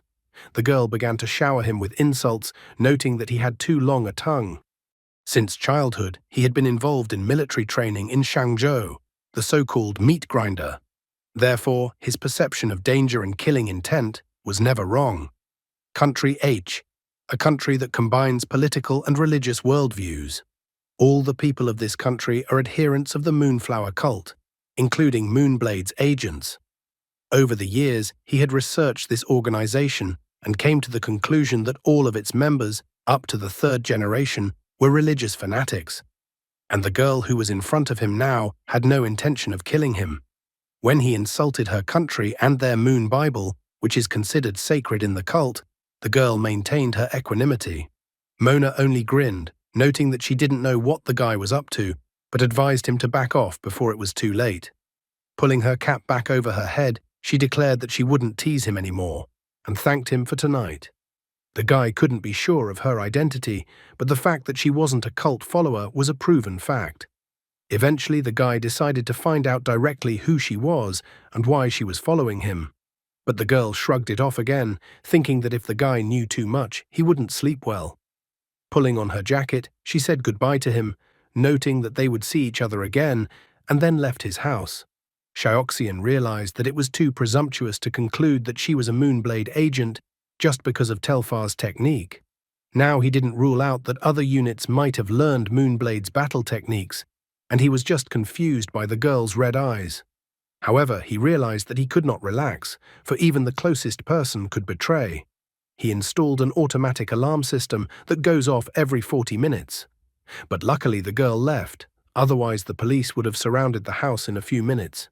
The guy knew very well that he was too weak at this point, so such a precaution was simply necessary. He then summoned Pineapple's assistant and asked it to upload the video and restart the timer. The assistant reported that the voice print verification was successful. So the assistant reported that the video had been uploaded to his personal cloud and the automatic alarm was restarted, so the remaining time was 40 minutes. He was only in no real danger as long as his real identity was not revealed. Opening the door of his room, he decided that it didn't make any difference whether the Moonblade girl was from Moonblade Girl or some other organization, because Huang Shaoxian's mediocrity was to his advantage. It was his best cover from his enemies at the moment. The guy realized that he could improve, gather information, and fulfill the death wish of the real Huang Shaoxian. So he wanted to start implementing his plans as soon as possible. His current main trump card was experience and foresight from his previous life. He was well aware that the girl's appearance could not be ignored, as she was overconfident for a reason. As he counted the money from the red envelope, he thought that the girl was gathering information about him for some good reason, and wouldn't just stop. He wondered if their next meeting would be fateful. The guy decided that the next time he met her, he would have to prepare thoroughly. Walking down the street, Mona Trent was very cheerful. Holding a red envelope in her hands, she couldn't hide her curiosity. She was extremely curious about what secrets the guy was hiding. Not yet realizing that Xiaoxian had taken the money from the red envelope, she opened the envelope. The girl teased the guy, hoping that he wouldn't be too upset if she opened the red envelope. Slipping her hand into the envelope, she felt that the envelope was stuffed with something. So she was in anticipation that there was a lot of money in there. Taking out the contents from the envelope, a small red package, she looked suspiciously at the surprise in the envelope, and then the girl expressed her anger, for she didn't expect such a surprise at all, but wanted the money. Meanwhile, the 26th district, the Western slums. Another underground fighting match was taking place. The opponent was crowding the man, giving him no chance to win. The man was shocked to realize that he was facing a real monster whose blows he could not withstand. He quickly realized that he was just a toy for such a fighter, and that he would not be able to resist for long, and perhaps even die. Just at that moment, the gong struck, and the man was saved. His opponent was upset that the man was so lucky. Trying to catch his breath, The battered man went to his corner. He could not afford to lose or fall in this place. Suddenly, Amin approached Mr. Jan and was about to inquire. But Jan immediately informed that he agreed and let the man give him the pill. After that, 3 red pills appeared in Jan's hand. The man drank the red pills that were supposed to help him come to his senses. The gong was struck, and the fight match continued. The man noticed that his opponent looked different now. Jan rushed toward his opponent like a demon. The man tried to defend himself against his opponent's blows, noting how fast Jan had become. He was startled by Jan's sudden power, but because of that, he missed a direct hit with his opponent's fist right in his face. After that, Jan grabbed his opponent's face with his hand. In an instant, he had his opponent down in the ring. And then Jan, like a demon, began to furiously beat up his opponent, who was so defenseless. Some of the spectators present at the match were amazed by the terrifying power that emanated from Jan. Zhang Huizhong, sitting in the VIP box, was ecstatic. He was happy to once again demonstrate the power of the red pills. He then told a subordinate to send out a batch of red pills. He announced that the distribution of red pills would begin in the west of the city from today. However, his subordinate was discouraged, reminding his boss that the west of the city was Dasheng territory. The smiling Zhang Huizhong believed that everyone had their weaknesses, and that Qin Sheng was no exception. Meanwhile, one of the subordinates called his boss. He said that boss Qin Sheng was right and that it was indeed the red pills. The boxer had taken the red pills and as a result had won. The man speculated that there were suspicions that the match was a fake match. Qin Sheng calmly listened to his report, understood everything he told him. Qin Sheng then ended the call and looked at the night city from the window, noting how beautiful the night was tonight. At this moment, a subordinate came up to him and informed him that his father and sister were already waiting for him. Upon seeing his son, his father immediately inquired if his son had finished with his chores. Qin Sheng apologized, noting that he hadn't had time to deal with some things yet. His father assured him that he shouldn't worry so much, as they already have a lot of things to do. So the more burdened his son was, the more he could rest. He even laughed saying this. This man was Qin Dasheng, the founder of Dasheng Company and the chairman of Dasheng Company. Loosening the tie around his neck, Qin Sheng also mockingly admitted that his father was somehow too relaxed. His sister asked him not to break the comedy, as the whole family had arrived at the head office and he still had some unresolved business to attend to. This girl was Qin Xiaoyang, the second daughter of the Qin family and the president of Xiaoyang Company. Qin Sheng calmly stated that it was most convenient to work from the main office, so he decided to get down to business right away. He announced that he needed them to open a business on the west side of town for a while and move there. This announcement surprised his sister and father. The sister was enraged, completely unaware of what her brother was up to. She reminded him that her casino in the west side neighborhood had just been discovered, and he was demanding that she move back there so soon. Her father was also surprised, wondering if his son had really decided to go against the Zhang family.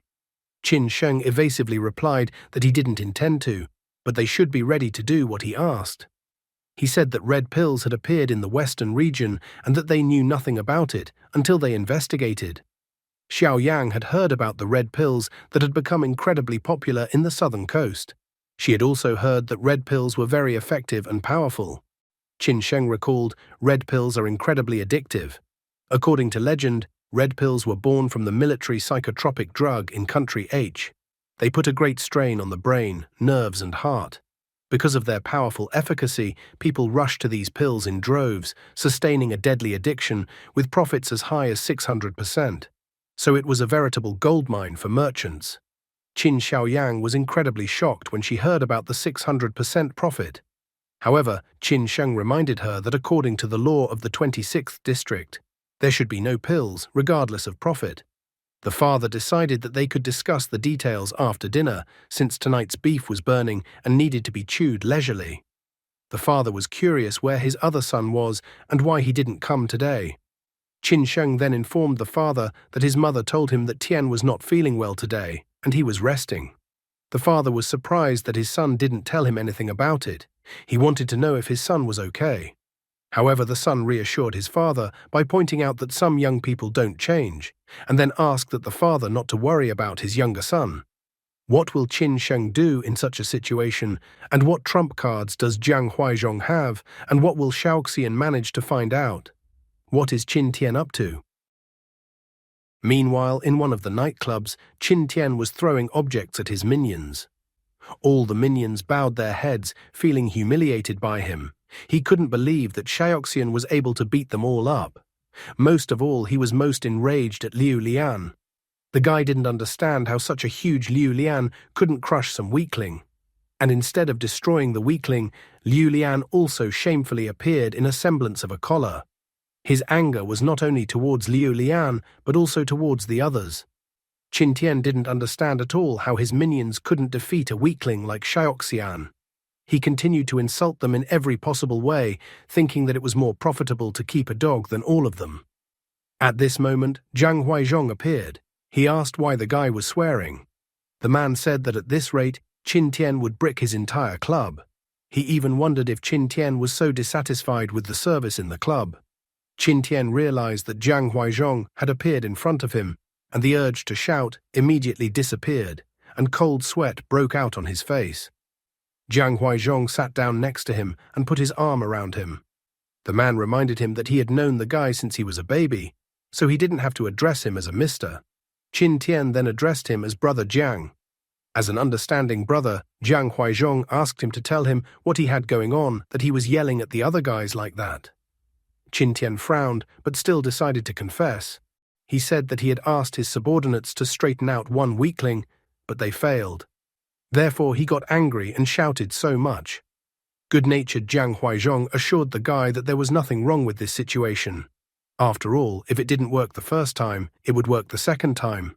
Besides, no matter how strong the guy was, he was clearly just an ordinary mortal man. After that, his subordinate turned on the recording on the monitor. He asked the guy to look at the screen. The man then briefly explained that an underground boxing match had been held today and that one of the participants had been killed. Qin Tian was shocked, unable to believe his eyes that a potential favorite in this confrontation was so easily beaten to death. Jiang Huaizhong calmly pointed out that it was true that the favorite had been beaten to death by some unknown boxer. Qin Tian still couldn't believe it, because the favorite in this fight was a demon in the flesh and was the first boxing champion from Country T. Then Jiang Huaizhong put a vial of 3 red pills on the table. He assured the guy that the impossible becomes possible, especially when one had the opportunity. Looking at the red pills, Qin Tian was even more shocked when he realized the situation that had happened in the ring. After a while, Xiaoxian went to study and walked around the campus. A girl walked past him, not realizing what kind of handsome guy had suddenly appeared. The second girl, seeing his sports uniform, also thought he was handsome, thinking that he was an athlete. However, the first girl couldn't believe it, because she knew all the athletes at the academy and thought they all looked like they had escaped from a zoo. The second girl was even more confused now, as she didn't understand where he had come from at the academy then. However, she had a feeling that she had seen him somewhere before. Xiaoxian noticed that some of the guys were watching him. A moment later, he was already surrounded by several guys who were not letting him pass quietly. At the head of the guys was Liu Lian, as always, and he looked incredibly formidable. Taking off his backpack from his shoulders, Xiaoxian admitted with a disgruntled look that he was even getting bored. He recalled that Liu Lian's neck seemed to have suffered a lot last time. Despite all of this, Liu Lian's face was filled with anger that even the veins on his forehead were clearly visible. He declared that Xiaoxian shouldn't even dare to laugh, because he was going to rip off all of his limbs today. The second girl noticed that Qin Tian's first 6 Qin Tian, Liu Lian, had appeared. The first girl heard Xiaoxian's name and suddenly remembered that Qin Tian had bullied him and even made him eat a cockroach burger. Xiaoxian cheekily inquired that didn't he tear Liu Lian off everything that was hanging badly from him last time. The guy was even surprised that Liu Lian had come for more today. He even started to scoff that Liu Lian seems to have strange hobbies and that Liu Lian likes to get beaten up. However, today, Liu Lian had threateningly declared that he would not leave the guy with a wet spot. The other guys all tried to attack Xiaoxian and beat him up. After ducking down a bit and getting into a stance, Xiaoxian noticed that the front and back paths of retreat were blocked, and such a small space was completely unsuitable for combat. Therefore, he swung his backpack, pushing everyone away. After that, breaking the glass, he escaped from the hallway by jumping through the window into the classroom. Liu Lian told the others to immediately chase after the guy and not let him escape. One of the guys ran in through the door, yelling for Shaoxian to stop running away from them. But Shaoxian, who was hiding right next to him, sprang out like a hunter sensing his prey and swung his right fist into the guy's face. The guy flew backwards, but was caught by another guy standing behind him. Shaoxian reacted instantly and punched the other guy in the eyes, eliminating the other guy as well. Two more guys entered the classroom next, but Shaoxian had already rushed towards them. He grabbed a brass knuckle from his backpack and placed it on his right hand. Quickly moving from one guy to the other, he deftly gave them just one blow each with his knuckle fist. One was hit in the stomach and the other in the face. At this moment, Liu Lian finally entered the classroom, who couldn't understand what had just happened at all and why his guys were lying on the floor. Not wanting Liu Lian to be on full alert, Shaoxian rushed towards him to get rid of him quickly. In the blink of an eye, he was right in front of Liu Lian, who still didn't react in any way. Then, with a powerful fist punch to Liu Lian's jaw, Shaoxian sent him lying on the floor. Standing beside him, Shaoxian wondered why they were causing trouble for him. The guy complained that he just wanted to study, draw, and enjoy a quiet life. And they just bullied him day in and day out, even though he had done nothing wrong to them. Shaoxian decided that it was now necessary to maintain an image of a strong person in front of the students to avoid trouble in the future. He even stated that he hoped that from this moment onwards, they would no longer attempt to engage in bullying him. However, at this moment, Liu Lian's face changed drastically. The veins on his face became highly visible, and his eyes began to take on a red hue. Liu Lian instantly got up from the floor and tried to pounce on the guy. Shaoxian was surprised at how fast Liu Lian was moving. He didn't have time to dodge the attack, but was only able to make a block with his hands. So Liu Lian's fist strike caught up with him. Looking at his opponent, Shaoxian couldn't understand how his opponent suddenly had such strength and agility. Looking at Liu Lian's creepy face, Shaoxian felt that he had some familiar feeling. Stepping on the other guys, Liu Lian was already rushing to attack the guy again. Dodging at the last moment, Shaoxian noticed that Liu Lian started with a straight punch with his right fist, just like last time. So now he thought Liu Lian was using a basic attack again, but at this moment, Liu Lian just used the same hand to use a swinging right punch. It took Shaoxian a split second to realize that Liu Lian had changed the punch, but he had no option to dodge. Shaoxian flew into the standing tables in the classroom from such a blow. He noticed that it had been a few days since the last clash with Liu Lian, so he didn't understand how Liu Lian was able to improve his skills in such a short time. He didn't even believe that such a thing was even possible. Liu Lian didn't leave him any time to think, as he was already beside him and swinging his arms. Shaoxian managed to bounce to the side, and the angry Liu Lian broke the table Shaoxian had just been near with his punch. Stretching his neck, Shaoxian even found time to rejoice that he was lucky and Liu Lian had miscalculated. After all, his new body had already developed resistance to the blows, but he still couldn't predict what would happen next. The veins on Liu Lian's face were getting bigger and bigger, and his eyes had long since turned completely red. Attacking the guy once again, he continued to laugh non-stop. Dodging his hand strikes once again, Shaoxian noticed that he had increased his speed again. Shaoxian now became more serious. He noticed that Liu Lian used the same technique, but became even faster. Realizing that there was definitely something wrong with the guy, he decided to end this confrontation as soon as possible. Dodging the blows once again, he struck Liu Lian in the face with his knuckle fist. However, this time, Liu Lian was not going to fall to the floor, but only laughed. Then, as he continued to laugh, he tried to hit the opponent in front of him with his knee. Shaoxian began to ponder the situation. He noticed that there was a red vapor around the guy and some acrid odor. However, because he was slightly distracted, he missed the kick to his side.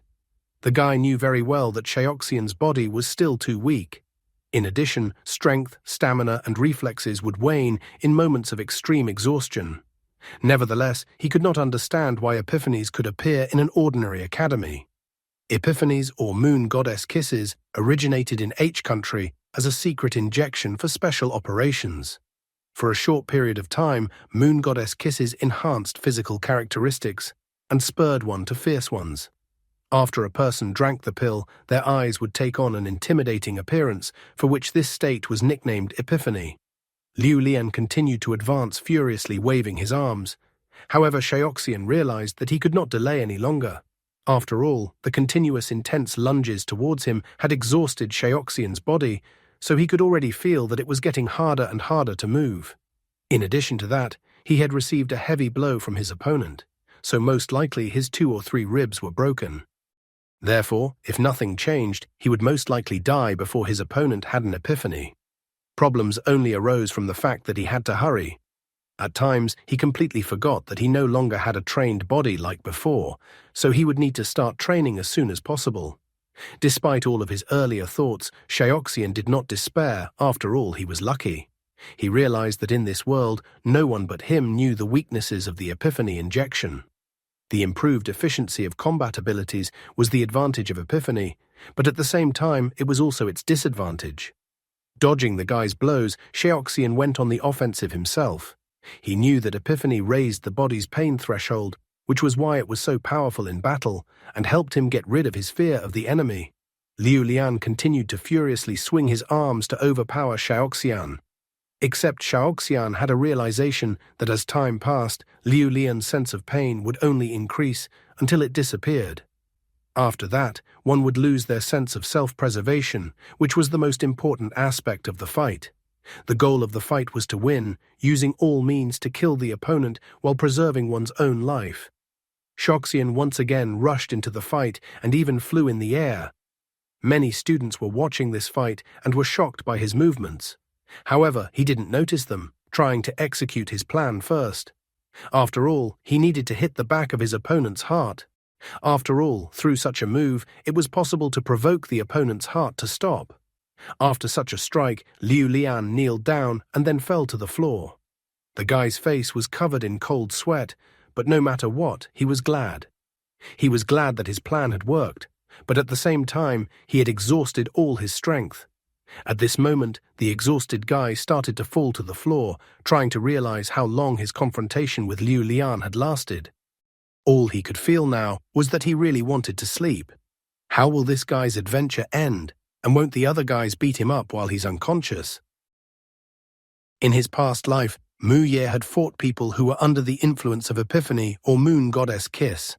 When he encountered such warriors, he thought they were horrible people. When fighting him, these people didn't even realize that they were incredibly exhausted. It was as if pain didn't exist for them, and they threw themselves into battle again and again, completely ignoring the injuries they had sustained. He even felt as if he were fighting robots instead of humans. Then the man did not understand why people behaved like that. But at that moment, Tommy appeared and eliminated the person Mu Ye was fighting with. After helping Mu Ye up, Tommy asked if Mu Ye was okay. Mu Ye informed him that there was something wrong with their opponents and that they were much stronger than last time.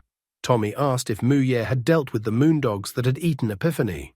That was when Mu Ye first heard of Epiphany. Tommy told him that the enemy had recently developed a psychotropic drug that allowed the user to utilize energy beyond what was humanly acceptable. Tommy felt that this could be the last straw. However, he was not allowed to finish, and Tommy was attacked from the back. The guy attacked him from behind. The guy had a big scar on the left side of his face and a ring on his right hand. At the same instant, Shaoxian woke up abruptly. He still couldn't tell if it was a dream. Just at that moment, he heard his parents arguing with the academy administration.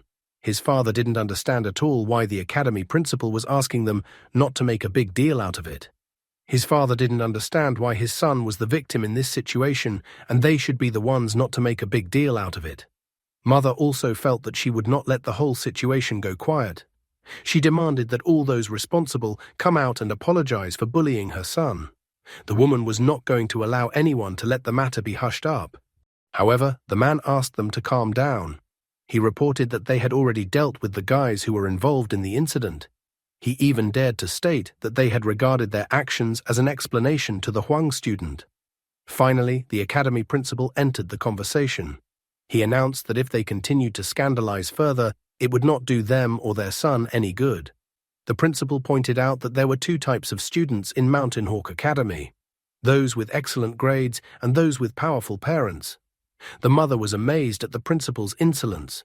She had seen no explanation from the principal as to why her son was being bullied by other students at the academy.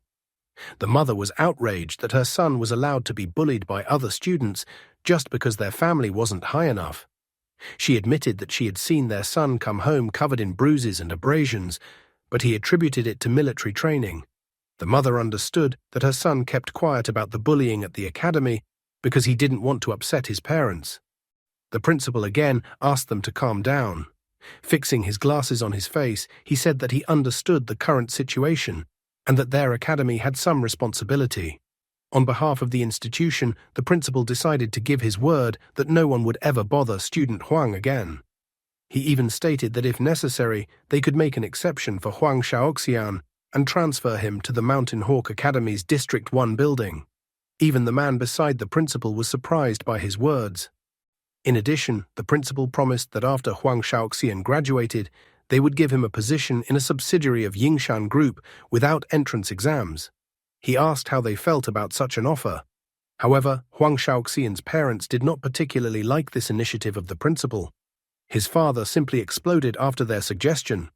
He started pointing his finger in their direction, stating that they should solve the root of the problem. They didn't need explanations and such apologies from the culprit.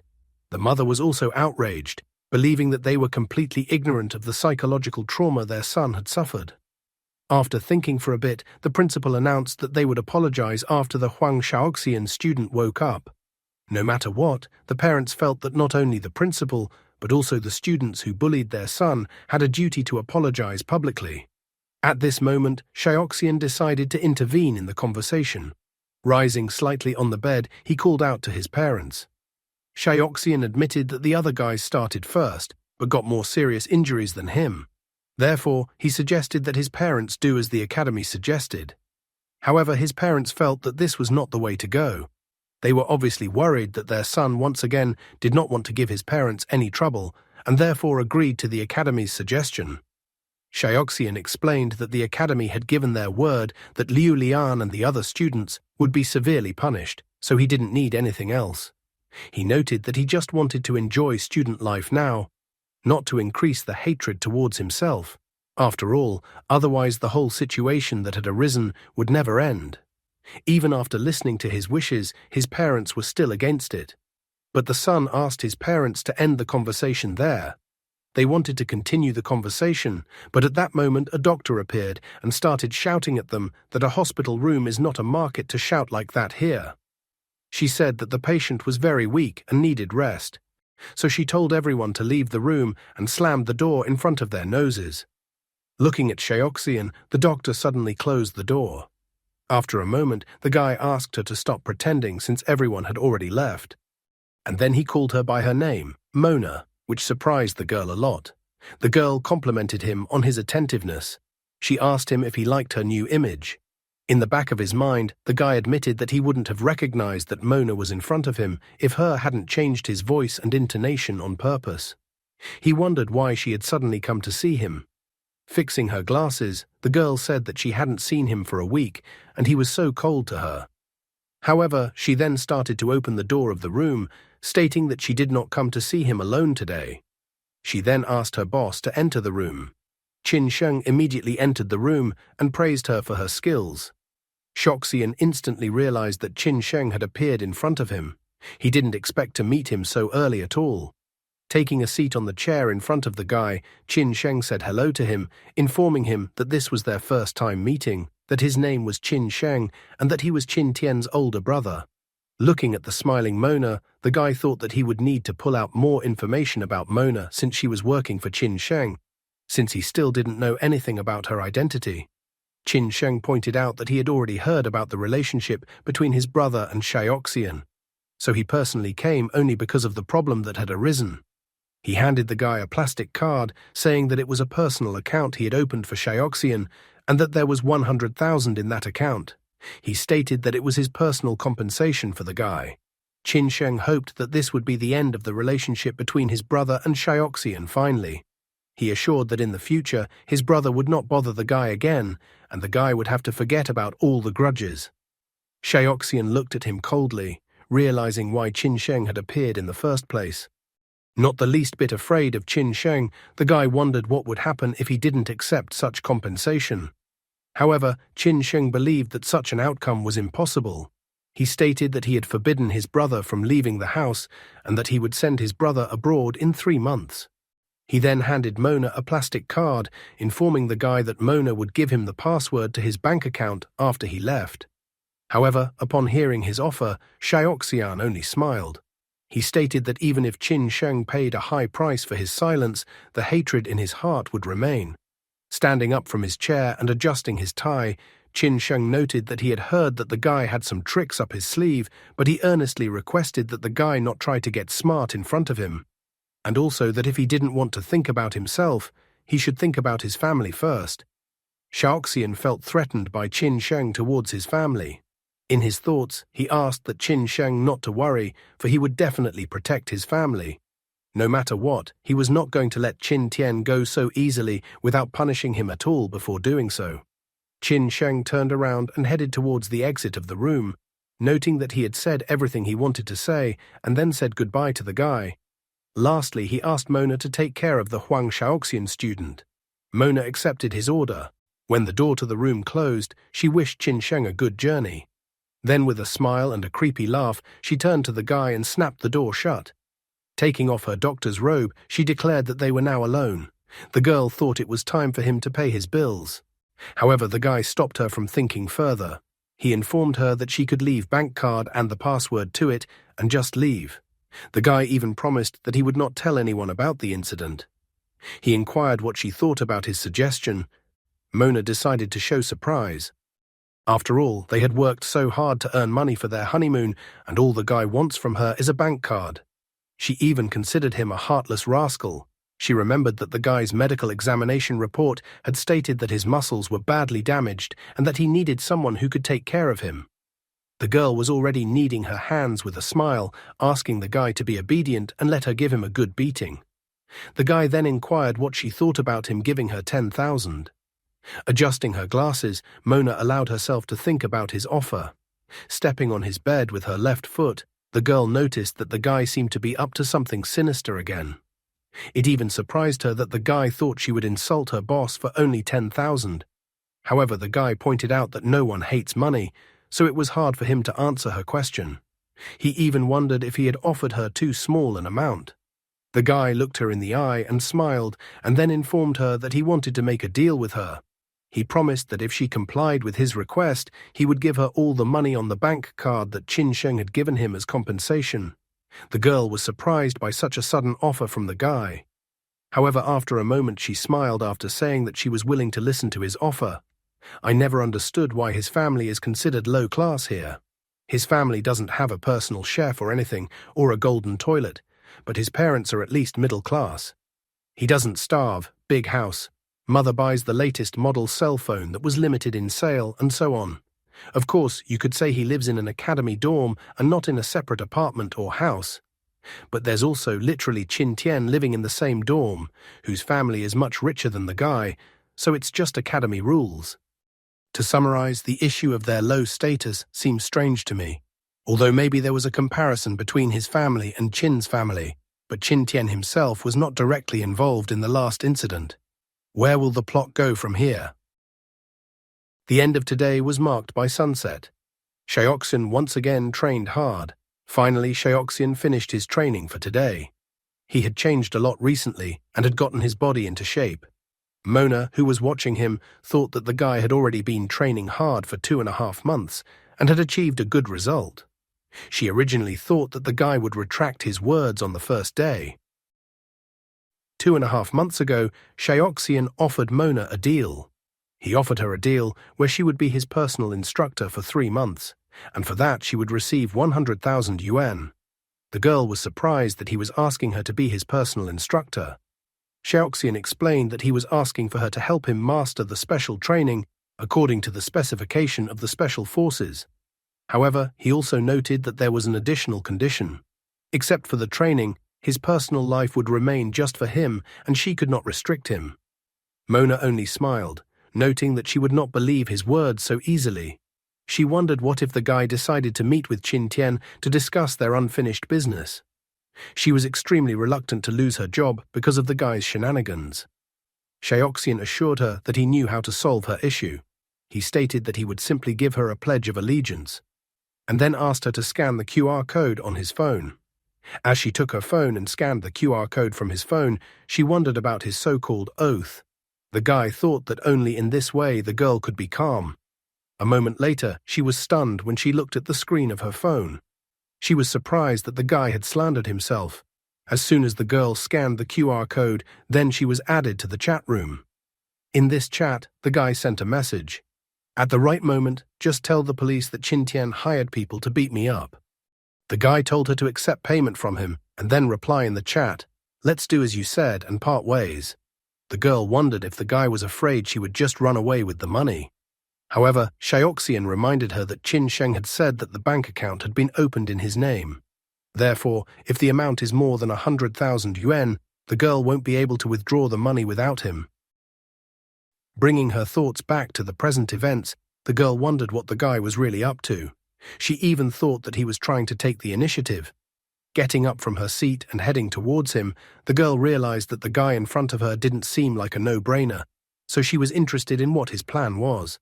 As she approached him, he inquired if they were done for the day. He admitted that he wanted another workout since he wasn't happy with his current reflexes. She was outraged that he chose to tell her how to train him. After all, she was his instructor. Mona felt that specialized training should be learned gradually. Besides, she noted that the guy already had a higher training intensity than the regular military. The girl thought that tolerating the pain of tearing muscles was possible, but the injuries and damage to the body were real. She recalled that there was a common idiom in the East, "Temper your pride." However, the guy told her to stop talking nonsense, as he knew his body very well, so he wanted to continue practicing. Mona looked at him intently and noticed his persistence. The girl thought he was too cocky. She began to tie her hair into a ponytail, noting that the guy was only talkative and too stubborn.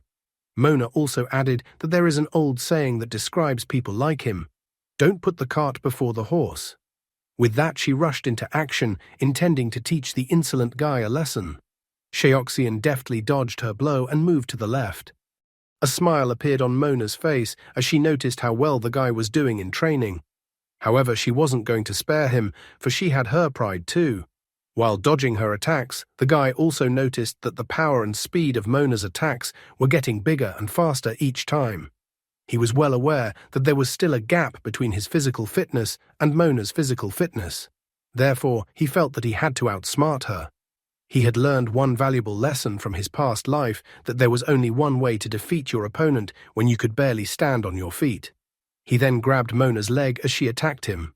The girl was surprised by his behavior, wondering when he had time to master fighting in a horizontal position. However, her reacted quickly, twisted around and made a grab, straddling his head. Shaoxian noticed for the umpteenth time how incredibly fast the girl's reaction speed was. In an instant, she had her hands on his head. Shaoxian was thinking that in order to get out of this kind of hold, he would have to get free and get on top of her, but that was not so easy to do. Watching him, the girl marveled, wondering how many more tricks he had up his sleeve. She remembered that last time the guy had used a kickboxing and Jeet Kune Do technique and freestyle wrestling. She wondered what the guy would do next. She even stated that she was trembling with anticipation. Now she was wondering who taught the guy such fighting techniques.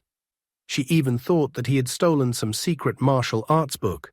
The girl pointed out that the guy was like the protagonist of some manga. Then Mona looked at him closely, wondering if he had moved into another body or if he had become possessed by some old master or something. At this important moment for the plot, someone called the guy's cell phone. The girl continued to hold his head in the grip of her hands. She wondered if he would answer the call. The guy informed her that he would. She then released him. As he kneaded his neck and headed for his phone, Mona yelled that she had won this time, but he asked her not to dream about it. Shaoxian answered the call that came to his phone. However, he was extremely surprised by the caller's voice and his insults. After 2.5 months, the almighty Qin Tian decided to call him. Shaoxian was actually glad to hear from him. He wondered if before hiding in Country B, Qin Tian wanted to give him a whipping. The guy even called Qin Tian a loser. Xiaoxian was already starting to worry that he wouldn't be able to find him, but Qin Tian turned out to be determined to find him himself.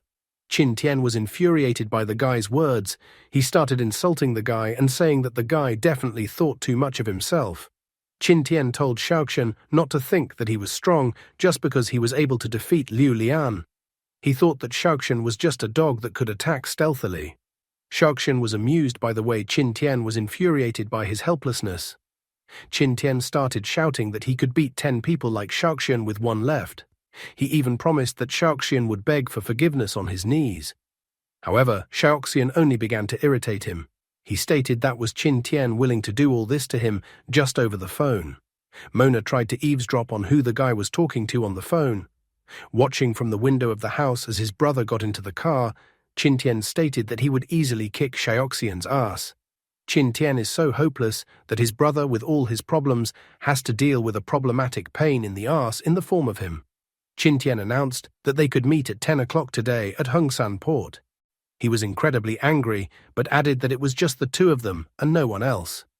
Xiaoxian was excited about this possibility, so immediately agreed to his proposal. He was incredibly happy that it was finally time to deal with Huang Xiaoxian's problems and put an end to the clashes with the rabid dog.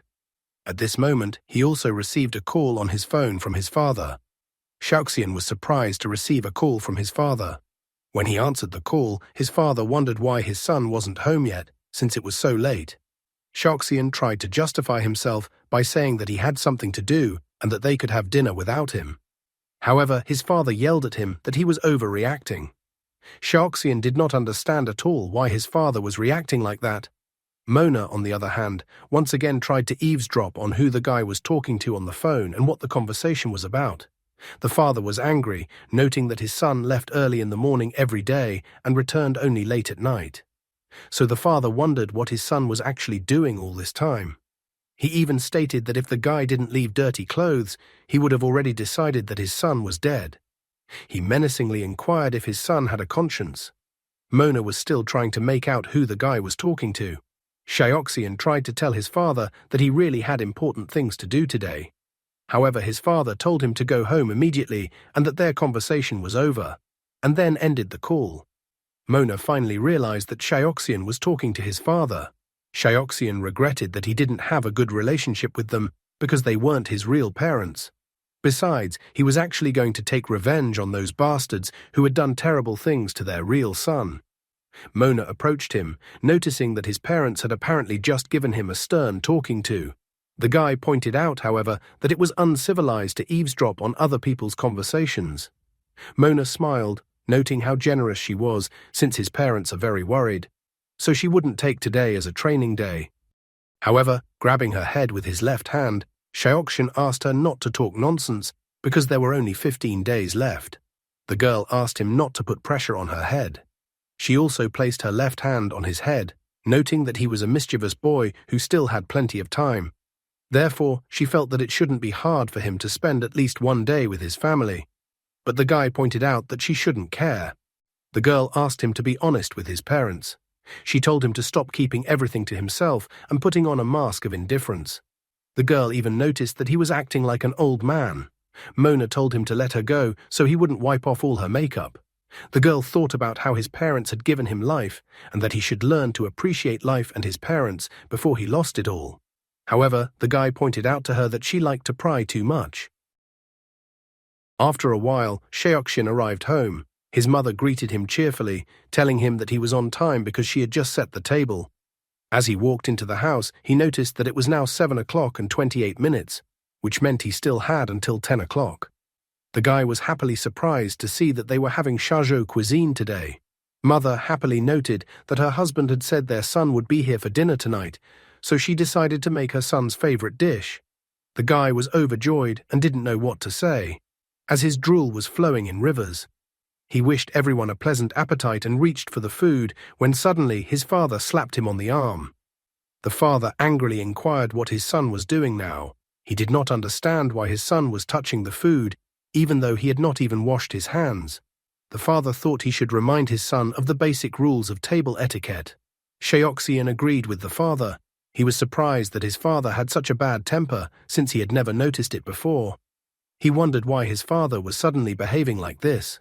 His mother was also surprised, thinking that his son had simply forgotten to wash his hands and that there was nothing wrong with it. She pointed out that they rarely ate together anyway. The guy did not understand what the father was trying to accomplish, but he had a bad feeling. The father stated that he was to blame for his son's poor upbringing. The mother also wondered why his father was acting this way. Why does the father actually behave like this? Would Xiaoxian make it to the meeting with Qin Tian on time, or would he have other plans? Unfortunately, the guy realized that this was one of the unpleasant aspects of being reborn. After all, he now had parents that he didn't have in his previous life. So this was his first time being someone's son. But his parents in this life were not much older than he was, considering his past life. So it was even harder for him to be their son. In addition, the guy also thought that something had gone wrong lately, as he often forgot the memories associated with the original Huang Xiaoxian. Eventually, he even thought about the fact that he wasn't the one having memory lapses, but the memories of the original Huang Xiaoxian were being intentionally erased. He remembered that someone had once said that memory was the meaning of existence. Thus, if Xiaoxian's memories disappear, does that mean he is definitively dead? Xiaoxian remembered the insolent look on Qin Tian's face and decided that he needed to do everything he could for the original Huang Xiaoxian as soon as possible. After going back and sitting down on the chair, the guy was still thinking about all these problems. Just at this moment, his mother called out to him. She asked him why he was in the clouds today. All he could do was answer something inarticulate. Mother tried to find out how he liked today's Shaju cuisine. Showing a strained smile, the guy announced that everything was delicious today. Mother was so happy that she admitted that she loved watching her son eat her food. He liked a particular food the most. Mother was happy to hear this, as she shared that she added cilantro to it, which is the soul of the East. But the father intervened in their conversation. The man coughed and then indicated that he wanted to ask his son some questions. He was curious about what the son had been doing lately, since the sun runs out at 6 in the morning and returns by 10 in the evening. As he continued to chew his food, the guy caught a hint from his father. He stated that he had enrolled for an individual program in a fitness camp. Therefore, he spends all this time working out his body. His father looked at him menacingly, trying to see if he was telling the truth. He asked again if it was true that his son was only training. Xiaoxian admitted that it was true. After his words, the father finally revealed why he was so disgruntled today. It turned out that his semester report card came in the mail today. Handing him the report card, his father told him to look at his grades himself. All of his grades on his report card were extremely unsatisfactory, a grade of F. His mother looked at his report card and was shocked, to say the least. Xiaoxian began to think quickly about what to say in his defense. In his mind, he cursed the academy for deciding to mail his report card. His father was not very pleased with his son, pointing out that even in his previously best subject, he now had the same disgusting grade. In addition, the father pointed out that he not only had a problem with his grades, but also with his attendance at the academy. The report card showed that the number of absences was 167 classes. His face was covered in cold sweat, and he even said that the academy might have sent this report card to him by mistake. He had no idea what he should do or how to get out of this situation. In the end, the father couldn't stand it and asked the final question that he wanted to know the answer to. After his son had been missing all day and not going to the academy at the same time, and his grades were unbelievably terrible, the father asked that the son answer honestly. Then he asked if the son was in a gang. Even Xiaoxian, a former elite special forces officer, didn't expect to get a question about gangs from his father. He didn't understand why his father was suddenly talking about gangs. His mother was also shocked, asking her husband why he decided to ask their son such a question. The father then pulled out his brass knuckles and tried to ask their son what they were. He reported that he had found the brass knuckles in the dirty laundry. The mother immediately tried to ask her son what it was. Xiaoxian now finally realized why he couldn't find the brass knuckles earlier. As it turned out that the brass knuckles were in the laundry room, his face became even more covered in cold sweat, and he tried to declare that it was just a joke. However, he himself was well aware and felt that he couldn't even lie to them. At that moment, notifications of new messages began to arrive on his phone. The wife was still trying to find out from her husband what he had put on the table. The father was extremely unhappy with his son and told him to turn his phone off during dinner next time. Xiaoxian informed him that he would read the message now and turn off his phone. He had even started to thank the person who had texted him, that this someone had saved him from being questioned by his parents. However, the one who wrote to him was Qin Tian. Xiaoxian decided that he would not read his posts for now. Meanwhile, Qin Tian was angry that Xiaoxian did not respond to his message and call. He went on and on with his attempts to humiliate Xiaoxian in every way possible. Qin Tian even recalled how he once locked Xiaoxian in the restroom. Insults from him came in an endless stream towards Xiaoxian. He even threatened to deal with Xiaoxian's family. Mother wondered who was texting him so persistently. Her first thought was that his girlfriend was texting him, but the guy claimed that was not the case. Xiaoxian informed his parents that some idiot was writing to him. He assured his parents that he would block this person, and that would be the end of it. His father and mother were in complete shock at his words. After hearing from his son, his father was furious. He told his son to look at himself. The man pointed out to his wife and son that his son was acting like a bully and using all kinds of abusive words. His father sent him to a prestigious academy, and that turns out to be all he learned there. Xiaoxian tried to stop his yelling, but that made his father even more furious, telling him not to gag him. The father revealed all the cards, saying that he already knew everything perfectly well. He confessed that he had been inquiring at the academy about Mona Trent, and no one at the academy knows who she is at all. In addition, his so-called best friend Qin Tian is the third son of the head of the Dasheng gang. The newspaper writes that a large-scale armed brawl took place at the construction site of a real estate project in the Western District. According to eyewitnesses, an employee of Dasheng's logistics department was somehow involved in the brawl. The guy's face further covered with sweat, he asked his father to listen to him, and he would explain everything to him. Xiaoxian tried to explain to his father that Mona Trent was an incredible liar. Furthermore, he wanted to give his father an explanation about Qin Tian. However, in order to do so, he had to give his father a rest, for he was filled with anger. He told his son to stop making excuses. The father shouted to his son not to think that his father was a fool. He was extremely displeased with his son, noting that he realized from the smell of cigarettes his son smelled that his son had long ago stepped on a slippery slope. The man pointed out that his son kept talking about Shazhou and that he wanted to rise in that city. He was perplexed whether his son really wanted to join the underworld and become a bandit. But he was angry at the thought that his son wanted to rise to the top in Shazhou City, that ghost-like place between humans and non-humans. The father wasn't a bad man, it's just that he suddenly discovered that his son had gotten involved with bad company. And after learning the truth about Mona Trent and Qin Tian, he realized that his son had been lying to them all along. So out of his helplessness, he tried to set his son straight in a harsh manner. The man only wanted to talk sense into his son, even though he spoke rudely and said some nasty things. He was angry, asking his son if he wanted to behave like a savage, maiming and killing people. In anger, the man suddenly told his son to tell him everything right now, if that was the case, and then they would just pretend they never had a son like him. However, the guy's patience was already running out, so he got up from his chair. His mother was worried about him too. His father inquired about his look, as if his father had said something wrong. Xiaoxian clenched his fist tightly, as if ready to hit his father. However, at this moment, he remembered Mona's words where she told him that his parents had given him life. She also reminded him that he should realize their worth now, instead of realizing all this when they were gone. He found these words of the girl terribly annoying. He partially obeyed the girl and decided to retire to his room. The worried mother tried to find out where her son was going, but the guy said he was full. The mother tried to call out to him, but the father asked her to let him go because their son thinks he is an adult, so let him do what he wants. Walking into his room, Xiaoxian continued to reflect on his life.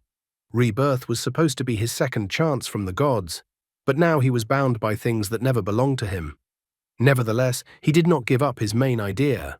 He remembered very well that the original Xiaoxian only had one grudge left in this life. Therefore, once he finished with this matter today, he would pay off his debt to the original Xiaoxian. At that time, he would also be able to be free as a bird. Looking at his phone, he tried to figure out how to spell the characters correctly, complaining that the language of country A was complicated and that it had too many homophones. In the first option, he had Pierce Hongsheng. In the second option, Port Hongsheng. Finally, he chose the right place and saw the place on the map. Noticing that it wasn't far, he decided that he could reach the place on foot. As he put on his clothes for the upcoming battle, he reminded himself of the Shazhou saying, "Don't wait for the storm to pass. Learn to dance in the rain and put out fire with fire."